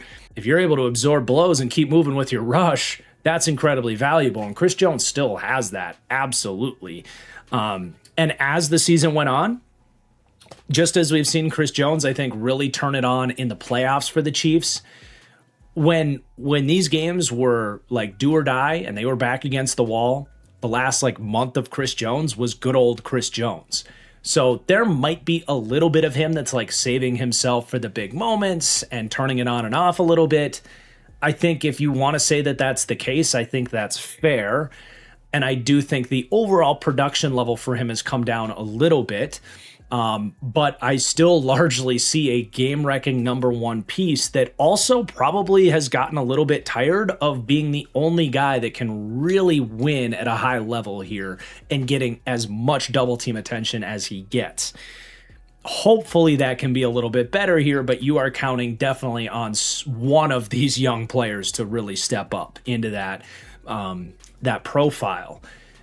But he alone definitely is still the type of player that can basically make you a solid pass rush just by having that guy alone. But you obviously want more here. And you do have George Karlaftis, who is a number two piece, but you know, he does leave a little bit to be desired for me for like kind of what you need as a more like on demand, go beat a block and get a quick win and be an impact rusher. Like that's just not who George Karlaftis is. If it's, you know what I'm saying? Like if you're lining up and you're like, okay, Chris Jones is getting a double team, George Karlaftis, you are guaranteed one-on-one, go beat the tackle and get a sack. That's not really the type of player George Karlaftis is. He's more of a slow burn type of rusher. He's got, you know, the hands and motor are always working. He's got quick feet. He'll have the occasional like finesse win that is a little quicker, but there's not a big like speed to power ability there and like ability to dominate a rep. Most of his pressures are either around the corner and you're getting those kind of proximity pressures where the quarterback can kind of feel him breathing on him and he's got to step up, but they're not like value pressures. Or it's a lot of like he's a really good contain rusher where he's got a great ability to shed blocks and pursue the quarterback and clean stuff up. He's a very good run defender. I do think Karlaftis would be best off as a 3. He's an okay number 2, especially if you could have like maybe an interior piece that can win a one-on-one rep a little bit more, or another pass rusher like an R. Mason Thomas that maybe can be a little bit more of a, okay, you might have a lot of deficiencies in your game, but maybe that guy can actually get you a quick win, get you off the field on a third down. You follow what I'm saying? Like, I like that Karlaftis is here, but he hasn't quite been able to fill that void that they really need, especially from a pass rushing department. So where else could that come from here? I think I just said it. R. Mason Thomas is definitely one of those pieces, but you also have Peter Woods, Omar Norman-Lott. These are each a new presence on this D-line that they just simply didn't have last year. Yeah, Omar Norman-Lott was drafted last year. He wasn't available for this team. R. Mason Thomas and Peter Woods are rookies. All three of these guys have upside in their own right to be exactly what we're describing, a quote-unquote get you a bucket type of pass rusher, but they're all extremely unproven. And I'm going to go in order of my general belief in these guys. Again, any of these three guys could be what they need. But I'm going to talk about Peter Woods next, who is their first round pick. And I think if all these guys are, you know, probability pieces or lottery tickets, he is their best chance at a more impactful number 2 type of piece here. Woods was an enigma of a draft prospect. He was in a lot of people's like way too early top 5 mock drafts, highly recruited dude, monster sophomore season at Clemson, followed up by an extremely disappointing second season. And I spent a lot of time trying to figure out what the hell was going on with Peter Woods. Why did he only have was it 16 pressures in his final year? I'd have to revisit my draft notes, but it was either 14 or 16. Just a non-existent pass rushing season from Peter Woods. But one thing I did notice going through all his tape was like, man, Clemson's opponents did everything in their power to get rid of the ball on third downs, especially. It was screens, draws, not letting that D-line wreck the game. And I actually threw it out to Twitter. And forgive me, I know the user that answered this is probably watching, so please forgive me for an improper shout out here. But it was looked into of like, what was the opponent's average, quarterback's average time to throw against Clemson versus all other opponents. And sure enough, teams were like way below their season average in terms of time to throw against Clemson because they were trying to get that ball out. So it was something you felt on tape. It's like they just weren't getting chances for like a Peter Woods to just tee up and rush the passer. And you just go through all these tapes and it's like just a bunch of wasted reps. So that explains a lot of the drop in production. But I also think, you know, he would benefit a lot from added play strength. He still played at around, 300 pounds. More shock in his hands, more consistent bull rush would go a long way for a Peter Woods. But man, it's not like he didn't have flashes of pass rush moves. You saw a swim move in there, a spin move, the quickness, the some moments of power to speed. It's just he didn't get any chance to really develop that move set or show that he's capable of stemming moves together. It makes him a total wild card because you're betting on a sophomore season. You're betting on a leap in production in a different environment. Well, you're in the NFL now where there's a lot more drop back passing game, and teams aren't going to be able to focus on Peter Woods like they did at Clemson. They're going to have to focus on Chris Jones. So he should get plenty of one-on-one opportunities. And with that, he has an immense amount of like immediate upside. But there's also the downside of like, well, he's very green. He's very raw. He's still got to learn a lot of stuff. He might not make that day one impact, but I definitely like the term enigma for Peter Woods. He could be a really nice impact and be one of the better defensive players out of this draft. Or he could either take a little while to get there or just not be that good. Could also be the reason he had such a quiet year at Clemson. And I'll also say this on Peter Woods too, because we're kind of in the conversation of just looking for a pass rusher to make an impact. I think Peter Woods can be someday a really good 3-down defensive tackle too. I didn't mind his run defense tape. I think he had some pretty good stack, peak shed technique off the D-tackle position. And if he could just add a little bit more anchor and play strength, I think he could end up being a pretty good 3-down do-it-all D-tackle for this team. I thought it was a reasonable pick to make at that point in the draft. Top 10 was certainly rich for what Peter Woods was, but it definitely became a consensus talking point that that's not where he's going to go. More in the 20s was the right place to take Peter Woods, and the Chiefs were the team that rolled the dice. So we'll see where it goes with him. But then let's see, if I got to pick between Omar Norman-Lott and R. Mason Thomas, who do I think has the best chance of making an impact? Honestly, I think it's Omar Norman-Lott. Now, if Peter Woods is a hit, that answer changes because there's not as much playing time available for Norman-Lott as opposed to R. Mason Thomas. But I think I believe in Norman-Lott's skill set a little bit more than R. Mason Thomas, which Mason Thomas was a pick that admittedly I just didn't love for the Chiefs. I had some questions if Omar Norman-Lott could be a 3-down defensive tackle and, kind of a designated pass rusher, and do you take that in the second round? But he definitely had in a very limited rotational role in Tennessee's defense, which Tennessee has like hockey lines with their D-line. Like none of those guys play a lot. But when Norman-Lott did play, he was an extremely efficient pass rusher, and he's got a bull rush. He's got, some pass rush moves. I do think his skill set can translate in a designated pass rush role, which ultimately that's what we're really seeking for, someone to make more of a pass rushing impact here.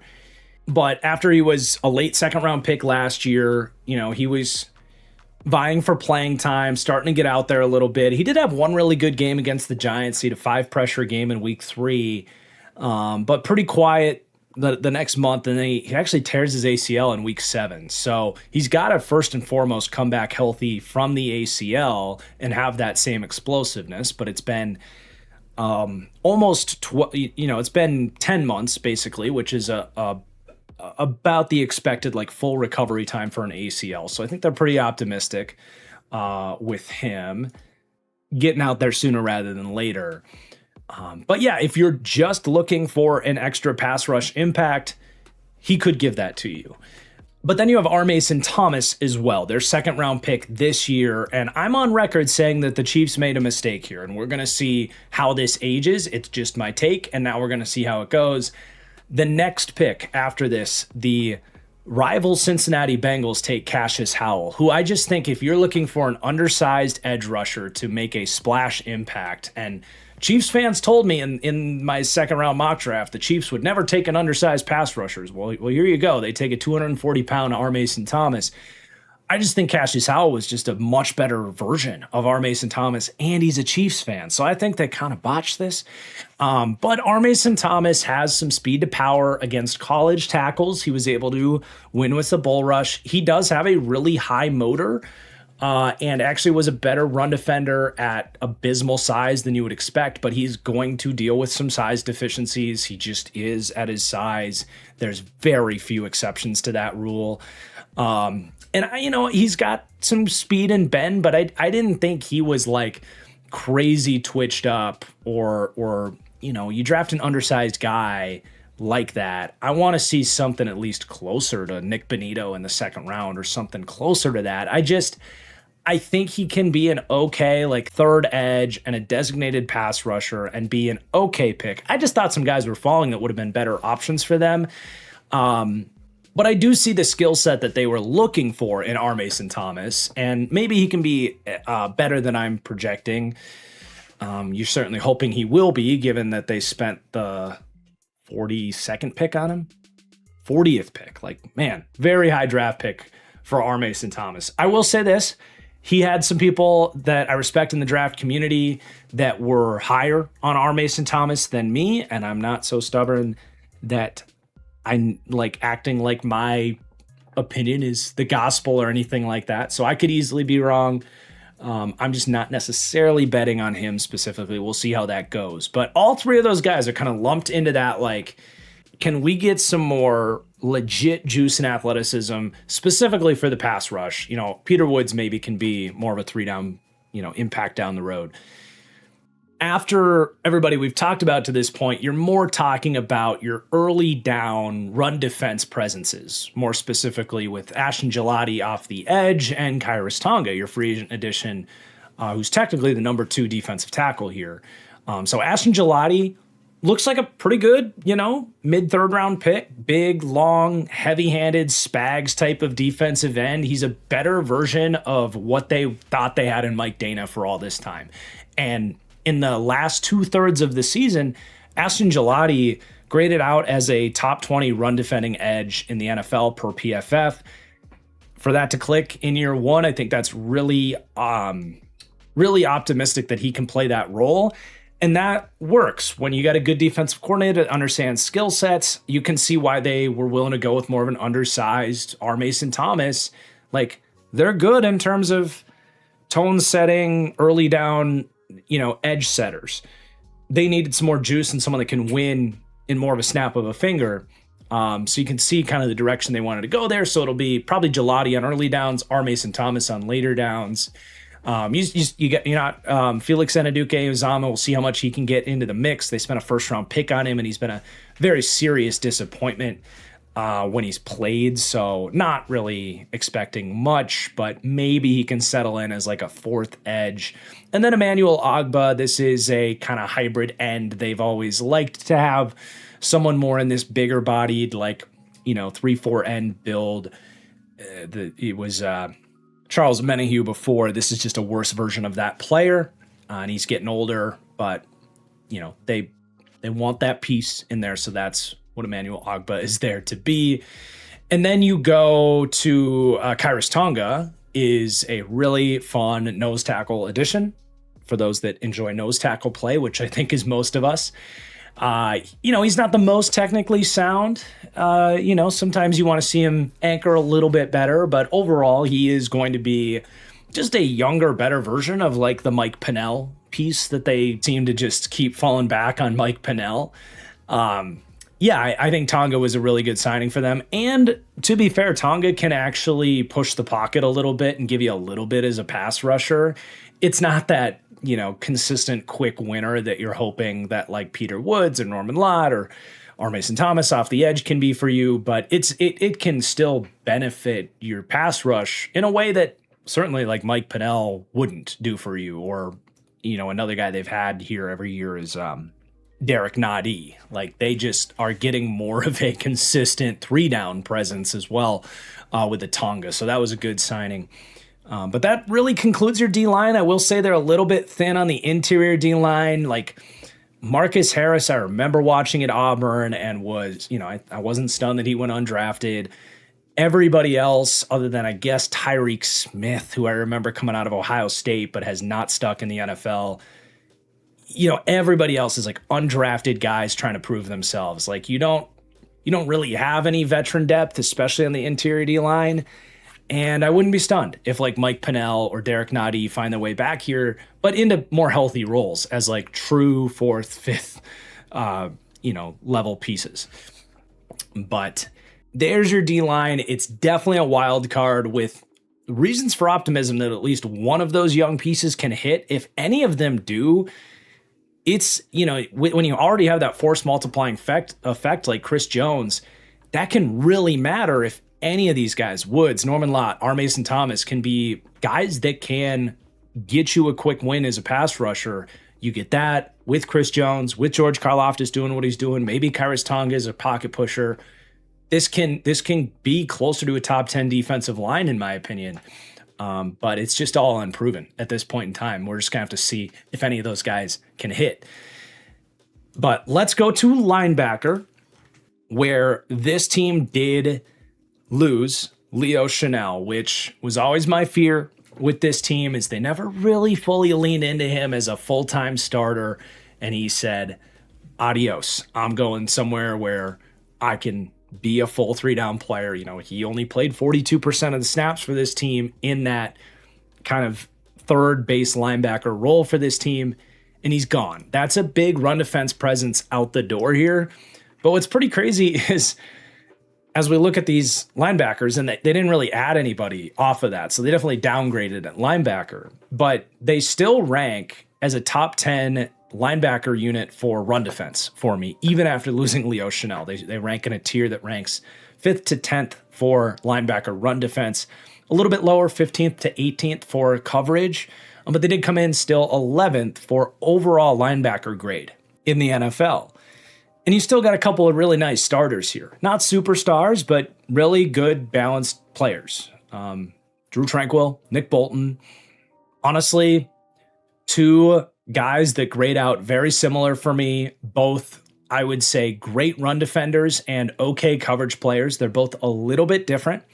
Drew Tranquill, I would say, is a little bit more of a fluid athlete and a better overall like zone IQ to kind of take stuff away and drift with coverage, drift with routes developing behind his coverage. Nick Bolton, I would say, more stiff, maybe even a little bit slower, but potentially a little bit more of a risk taker and an ability to have some impactful pass breakups at times. But neither of these guys you're really circling and saying these are big coverage impacts. They are both very good run defenders, and they both play off of each other very well. Drew Tranquill, he's gotten better and more instinctive as a run defender seemingly every year. He's a more consistent tackler than Nick Bolton in terms of missed tackle rate, whereas Bolton has more of the play strength thumping mentality to be more of a stack, peak, shed, get nasty in between the tackles, maybe collapse a run a little bit more, drive a pulling guard back into the run. Like, these guys definitely complement each other's skill sets really well. They know this defense like the back of their mind at this point. Either of these guys could be the green dot guy on any given day. They're both pretty good blitzers. And it's still a really good linebacker duo, man. And you can see why they're just a little bit better in run defense than coverage from this unit. But as long as these two guys are healthy, they are still perfectly fine at linebacker, even after Leo Chanel left. But they are way worse off in terms of depth. And also, like, when you had Leo Chanel here, this team played their fair share of base defense. 33% of the time, they would come out with all three of these linebackers. Chanel was part starter, right? And they don't really have that ability. And like last year, I think I would have had them, let's see, had to be top 3 for a linebacker run defense.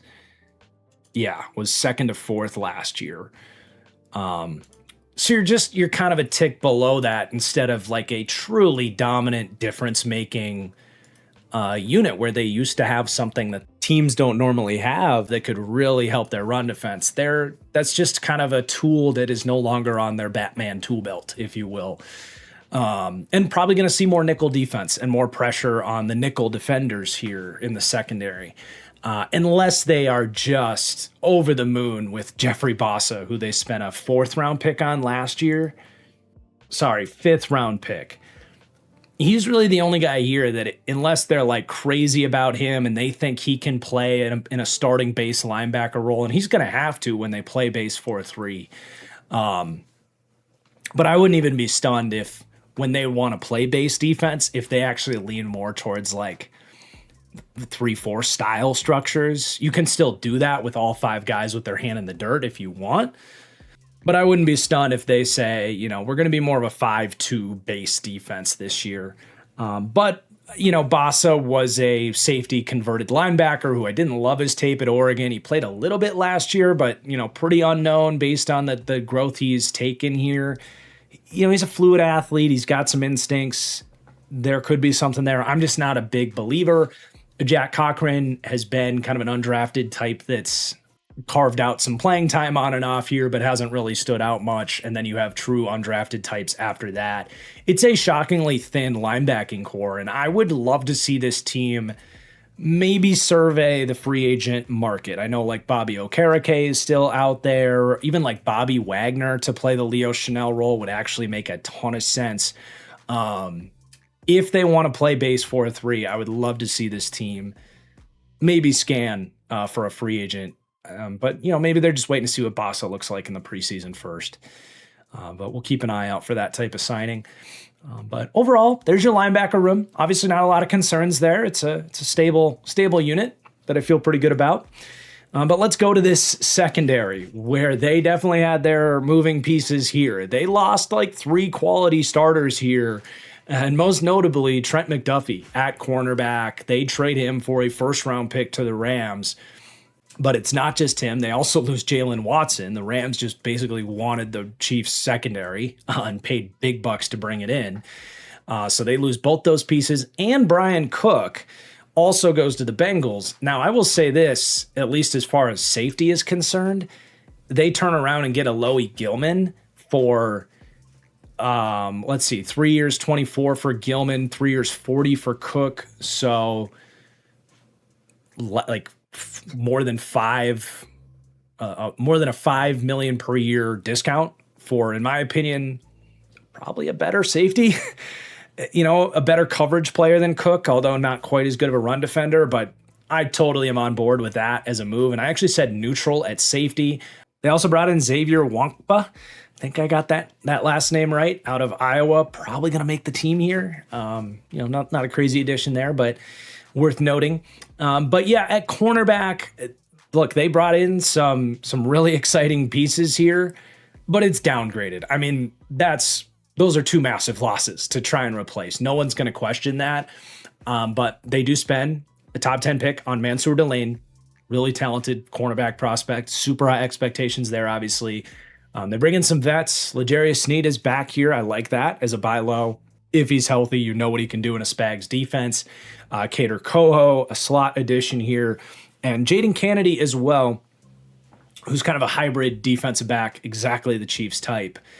So they downgraded at cornerback, but it's not like they sat around and did nothing either. So it will definitely open up some conversations in terms of some more unproven commodities needing to step up here and some big shoes to fill in that secondary. But I still don't hate the Chiefs secondary. I even made that statement all the way back in like my mock drafts when we were debating if they should take a corner high or not.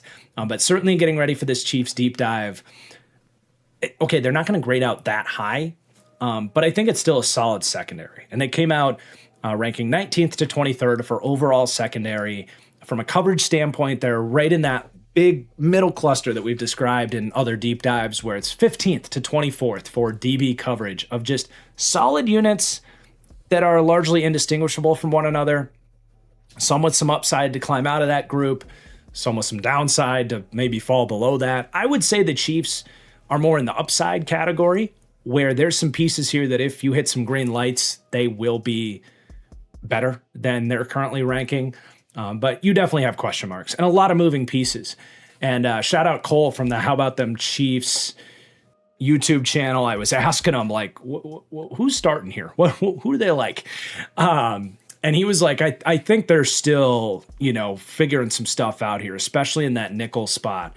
But they do have a lot of names here that can kind of either win starting jobs or step up if some of these guys struggle. You have break glass in case of emergency options that I think ultimately give this Chiefs secondary, especially in this Chiefs coaching staff that has just year after year seemed to get this unit right. But anyway, how about I shut up and start talking about the players here? So Mansour Delane, top 10 pick, really checked every box as a corner. Fluid hips, speed, man coverage, zone coverage, good enough run defender, not really any concerns there necessarily. The type of corner that I would have drafted with a top 10 pick, especially in a draft that didn't have a lot of like definitive, blue chip talent. Everyone said this was a bad draft. It really was a bad draft because the top 10 was weaker than it normally would be. So maybe Delane would historically be a 13th or 14th overall pick and ended up going, what was it, 8th or 7th? God, we do all these mock drafts. You'd think I'd remember. 6th overall pick. So certainly gets, pushed up a little bit there, but a really clean, awesome, true first round level cornerback prospect. Really the only thing is like, corner's really freaking hard to step into the NFL and play at a high level. But if anybody's going to do it, Mansour Delane would check a lot of those boxes to say yes. My only thing here is like, I would have taken Ruben Bain and maybe looked more with one of those later picks with a corner, just team construction wise and wanting that other pass rusher. Like, I would like these Chiefs a lot better if they had Ruben Bain, with all due respect to Mansour Delane, but it's neither here nor there. Delane is here now. And if you're looking to replace Trent McDuffie, this was probably going to be your best bet to do that. So he's got to prove it, but feel really good about him being good and just absolutely has a chance to be good right away. And obviously, if he reaches his upside as a top, just to play it safe, like if he's just a top 15, top 20 corner as a rookie, that's a great starting point. And he can definitely be a true number one for you. And then there is a lot of love for Noel Williams, which makes sense. I mean, he was always their type. It's kind of a lengthy, physical, smart corner. The Chiefs have just found these guys left and right. And this was a point that Chiefs fans made as an argument against drafting Mansour Delane early, is like, well, this team has just churned out, whether it was L'Jarius Sneed or Jalen Watson or how Noel Williams looked, Shavarius Ward, like all these guys in the same archetype. They spent a 4th round pick on Noel Williams. He played a little bit last year in a crowded secondary and looked freaking awesome. Like, this definitely feels like a Chiefs did it again situation. So, he's only started, 6 games? Rotating in and out in some other games. Like, obviously he needs a larger sample size to prove that he can be a really good number 2 corner. But okay, I get if you have some questions about the proven aspect of this Chiefs secondary and you look at those losses and you're worried, dude, this could be an awesome cornerback duo. Not to sugarcoat it, but like a top 5 to 10 cornerback duo in the NFL. And it wouldn't be absurd if that happened this year, probably more next year. But something short of that this year, sure. Your biggest question mark here is going to be in the nickel. Chris Roland Wallace is extremely unproven. He made the team undrafted in 2024 out of USC, ran a 4.6 something, which is kind of a death sentence for a corner. And, he's been kind of in this special teams nickel hybrid role that the Chiefs have for a bunch of these guys. Shamari Connor was in there for a little bit.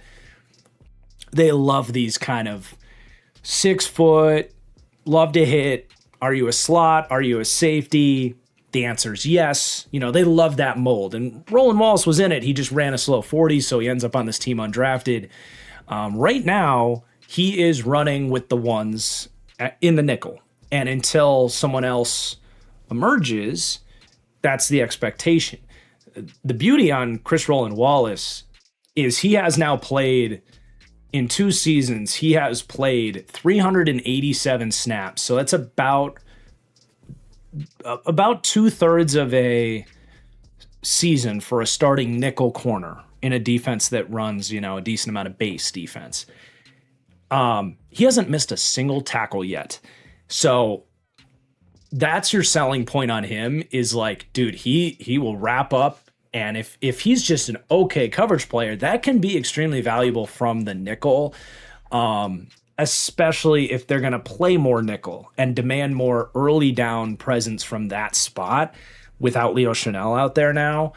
And it's not like he's been abused in coverage. He hasn't really stood out as like an impact coverage player either, but it's not a huge surprise that they like him. So, I'm willing to roll the dice with Roland Wallace here and say he could be a pretty decent starting nickel, even if he has some deficiencies from an athletic standpoint in coverage.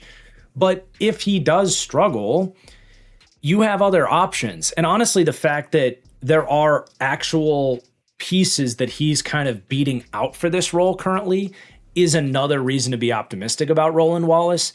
Because you have realistically, there's 3 other players that wouldn't surprise me if they were the starting nickel. Or at least, you have Christian Fulton, who's just a solid starting caliber corner. And he's not even slated to start right now. Fulton is athletically below average for a starting corner, but he's pretty solid man-to-man. He's played enough to be decent in zone coverage. And, if you told me Delane's going to be starting in the nickel and Fulton and Knoll are going to be outside, yeah, that makes total sense. So Roland Wallace is, in a way, beating out a Christian Fulton in that discussion. But then you also have, L'Jarius Sneed, who his injuries, and he's even had an off-field issue too, but, his injuries have really been a disaster for Tennessee, and why not pick him up and see what kind of state he's in? He might not even make the team, right? But you would think be in the mix for this team, knowing he was one of the best slot corners in the NFL, who also played outside for this team just a couple years ago. And Kader Coho as well. I know he had a setback from his injury, but it seems Roland Wallace is kind of fending him off too. And Kader Coho is a very solid starting nickel in the NFL, even a 4th-round pick in Jaden Kennedy, who I thought was a really good nickel coming out of Oregon. So you have a bunch of options that can absolutely play the nickel. And if this staff is telling me Chris Roland Wallace is going to win that job, I think that can play just fine. And if he really struggles, you can pivot. You even have Kyer Elam in here, who's, he is what he is at this point, former 1st-round pick who can really only play man coverage. And I don't know that there's room for him on this team, but this is a pretty crazy deep group of corners. So I think it's going to play out just fine. And the more you talk about it, I think the more you kind of talk yourself into liking these corners. The safety situation, it leaves a little bit to be desired, but it could be worse. Alohi Gilman is all of your jack of all trades, master of none conversations. He's not the fastest guy in the back end. He's not even the most instinctive, but he understands what he's looking for. He's a pretty good run defender, not an amazing one, but he fits this system. They love safeties that can go up and down, play single high, play 2 shell, man-to-man, whatever you got to do. Gilman can handle everything to a decent degree. Like the signing a lot. I actually think he's going to be less of a liability from a coverage standpoint than Brian Cook was for a lot of his time here in Kansas City. The other safety spot is more up in the air and probably your biggest question mark, honestly. Because like I said, if Roland Wallace is beating out all these other pieces, I feel pretty good about what he's showing.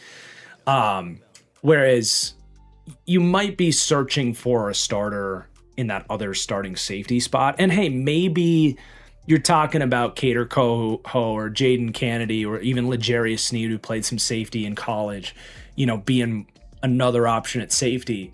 But Shamari Connor, I think I put the hot seat icon on him. I think Chiefs fans have him on the hot seat. That's for sure. And this staff likes him. He's their type. You're hoping for a bounce back season because he really did get picked on in coverage last year. And for a safety to be that big of a liability in coverage while also missing 17% of your tackles, that's just not starting caliber. Now, he's been better than that in seasons prior, but I really do think he's got to get his act together, especially because Jaden Hicks is knocking at the front door, man. Hicks was a mid-round pick, a little bit stiffer, and not necessarily their type for their starting safety, who, like I said, they want that kind of hybrid safety mold. Hicks is more of your classic strong safety. But to be fair, I would have said the same thing about Brian Cook. Hicks loves to hit. He's pretty fast. The coverage stuff is still unproven, but I kind of think he's already better than Shamari Connor, and Hicks has played a little bit and looked the part to me. So, maybe they pull the trigger on starting Hicks over Connor sooner rather than later, but he's definitely fascinating as an option. And then you do have Xavier Wankpa, really good athlete, started at Iowa for the better part of 3 years. An eye-opening lack of kind of instincts and ball production, but definitely a great special teamer and is their type in terms of someone that can run and play every assignment. Someone to keep an eye on. The lack of coverage feel from him is pretty concerning, but he's got traits and I do think makes this team, especially because he's going to play special teams. But that is your Chiefs secondary. So again, they came out 19th to 23rd for me. Room to climb up, a lot of depth and a pretty good floor here. I'm probably higher on this Chiefs secondary than a lot of people. And I think at the end of the day, people that are like, you're too high on the Chiefs, I would say the running back impact going from complete non-factor to a potential superstar. And then the Chiefs secondary being, you lost those two players, but I still think they're in pretty good shape with an arrow pointing up on the unit overall. I would say those are probably the biggest areas where I'm higher on this Chiefs team. Not to mention just, there's a little bit of a track record here with this team. And by the way, like those bringing up their win-loss record last year, they lost 6 one-score games against a bunch of really good teams too. So that's a third reason is like this team was probably better than a 6-8 football team when Mahomes got hurt. But we do still have some recapping to do here before I get into my prediction territory on next year's Chiefs. So we got to summarize the defensive ranking, and they came out as my 9th ranked defense. I feel more confident in this side of the ball having a higher floor, whereas the offense is like very dependent on Mahomes' ACL recovery as a massive pivot factor there. But I think this defense is still pretty talented. It certainly compares to the Chiefs' defenses of the last couple of years. Yeah, you need those young corners to hit, but I think they got more pieces to work with on the D-line, and they're still in a pretty good spot at linebacker. And I've seen Spags work more devil magic than turning this into a top 10 defense. And they're very balanced, as you would also expect from a Chiefs defense. 9th in run defense, which once upon a time was more of an issue, but they've really turned that around. And then pass defense is 10th. So I like them on this side of the ball. And then we got to talk special teams. No major takes here. They come out 17th, so pretty close to the middle of the league for their special teams projection. Both the PFF and DVOA team grades for them last year were pretty good, 7th and 15th respectively. I do use the PFF grades for the kicker and the punter, and both Harrison Butker and Matt Ariza have actually struggled. Both those guys have a ton of leg talent and ability to be better than that, but they have graded out more close to the bottom of the league. So 28th actually for Harrison Butker, who's missed more kicks than you remember for him. And Matt Araiza, just punt god, hasn't quite lived up to the hype. And then you have a decent returner as well in Nico Remigio if he makes this team. But they have held on to some pretty good grades on special teams despite all that, and that's going to help them rank 17th as my formula tries to project them into 2026. So just some recap notes on this Chiefs team here as we look at my Venn diagram of strengths, weaknesses, and pivotal factors. I do think what stands out here is the weaknesses category actually only has one thing for me, and that is the weaponry is the one part of this team that really stands out as, like, compared to the rest of the league, that could be a problem. But other than that, I do think the floor of this Chiefs team is quite high, and they don't have a lot of units that I'm really worried about for them other than that. Your biggest wild card question marks are going to be the big one, Patrick Mahomes, and the hurricane of that conversation, both with his regression the last couple of years and the recovery with his knee. That one's obvious. I think Andy Reid regression too. Like, yeah, there's some aspects of this team, running back, secondary, that I'm probably a little higher on than some people might have expected.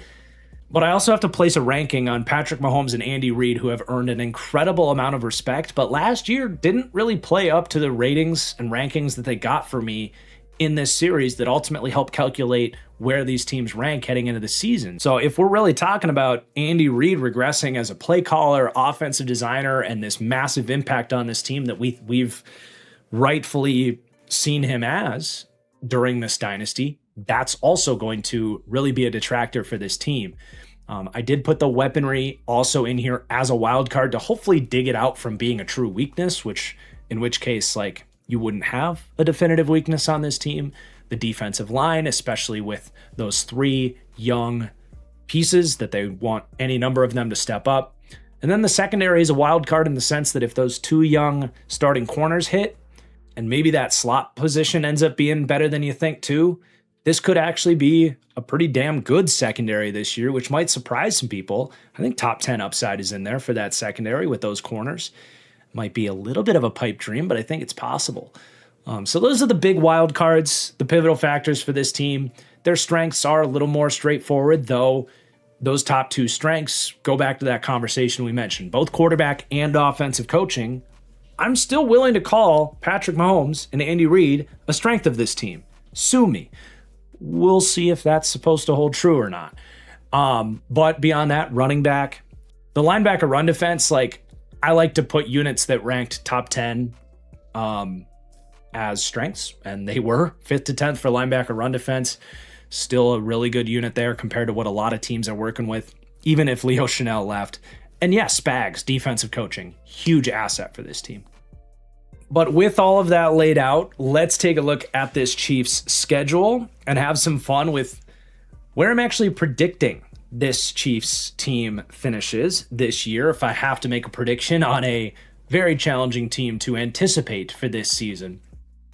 But first and foremost, as we look at the schedule, they are helped out by some easier games. Like, they get to play the Raiders twice in their division. Sorry, Raiders fans.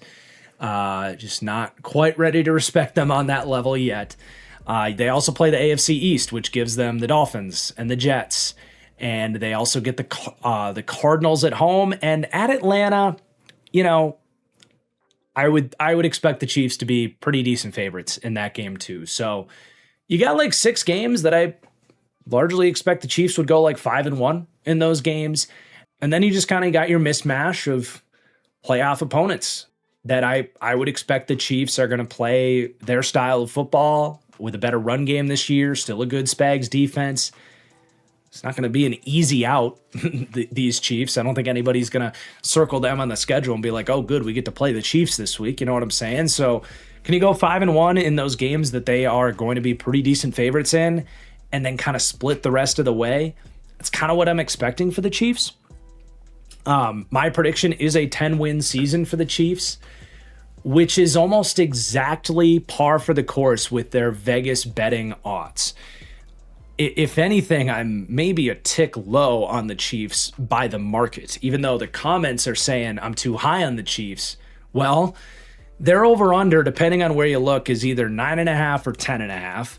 I'm predicting them at 10 wins, so right on the money there. Their Super Bowl odds leave them 7th to 8th in the NFL, which, here we go, they're my 7th team. But they're also favorites to win the AFC West, believe it or not, above the Broncos, and a lot of Chargers fans were upset that I ranked the Chiefs over them. Well, hey, go put your money where your mouth is, because the Chiefs are still the betting favorite for this division, and I don't even have them ranked as the highest team in this division. I got Denver over them. So, I don't think I'm crazy high on the Chiefs. I think this team is going to be volatile just depending on how Mahomes bounces back, right? So it just kind of depends how you think that's going to go. But yeah, I said a 10-win season for the Kansas City Chiefs is my prediction. And I'm excited. In a couple weeks here, I will be doing my playoff predictions and award predictions and that kind of stuff. And I'm going to have to make a decision on how far I think this team will actually go with their Chiefs devil magic. But in the meantime, I don't have to do that quite yet. But I do have one last thing here. Speaking of awards, we're going to do my superlative awards for the Chiefs here.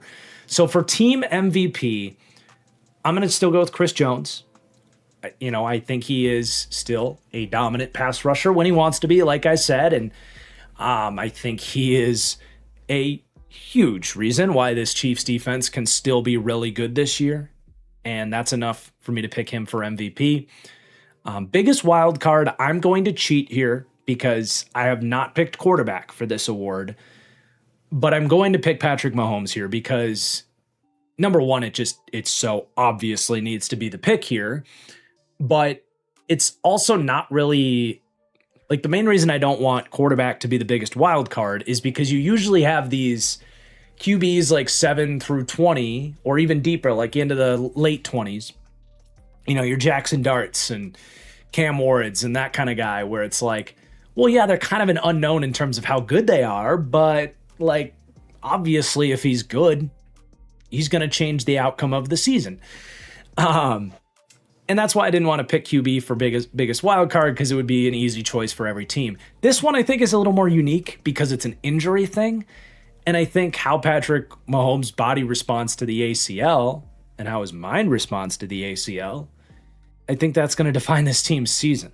So maybe I'm cheating my process a little bit there, but it just felt like that needed to be highlighted. Obviously, that's gonna be how this thing goes. But breakout offense, I'm going to go with Josh Simmons after he only played half the season last year. I just think the talent is so much. I'm a little worried that he's coming into the year and just getting up to weight and that the play strength stuff isn't going to quite be where they need it to be long term. But I still am such a believer in the talent and the tape we got to see from him in half a season for them last year. And yeah, he's my pick for breakout offense. On an offense that it was kind of harder to pick one. But breakout defense, Noel Williams, we broke that down that they might have just done it again and found a really good CB2 in him, and I'm kind of buying into that. Unsung hero, I said Drew Tranquill, and part of this is something I'm guilty of as well. I've praised Leo Chenal so much here, and I wish he was still here.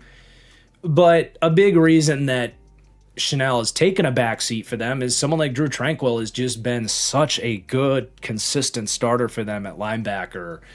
And I don't really see him getting much credit. And I think he kind of helps tie everything together in a Spags defense and the multiplicity of it all. So we're going to pick Drew Tranquill for unsung hero. And then fantasy MVP. And I now am just kind of defaulting to my own redraft fantasy rankings, which you can get on my Patreon, by the way, if you want to check that out. All of the all-star or superstar level MVP patrons there get access to that. And just looking at players that I'm higher on this Chiefs offense than consensus, I'm 4 spots higher on ADP on Kenneth Walker, who I think is going to just feast here for the Chiefs and be one of the storylines of this team and maybe the AFC just kind of like the whole idea of like, I can just picture like, why did the Seahawks let him go and let the Chiefs get him? Like, great signing type of deal and helping you win a lot of fantasy football games on top of all that. But there you go. There is your Chiefs deep dive. Thank you so much for watching. Let me know in the comments down below. Did I at least explain my positioning on this Chiefs team as the number 7 team well? Do you still think I'm crazy high on this team, or are you on board now? You can see the devil magic at play once again for the Chiefs, and they're going to pull all this together and go win another Super Bowl. Let me know in the comments down below, and also who you think comes next now with the number 6 team in these power rankings. We are definitely in the end game at this point, which is exciting. I am now just very much enjoying these, but very ready to be done as well. Get to the season and start to see some of these things play out, takes come to fruition, and all that good stuff. But thank you so much for watching. Please do hit that like button on the way out if you have not yet. Really appreciate it. And I'll see you guys soon. Cheers.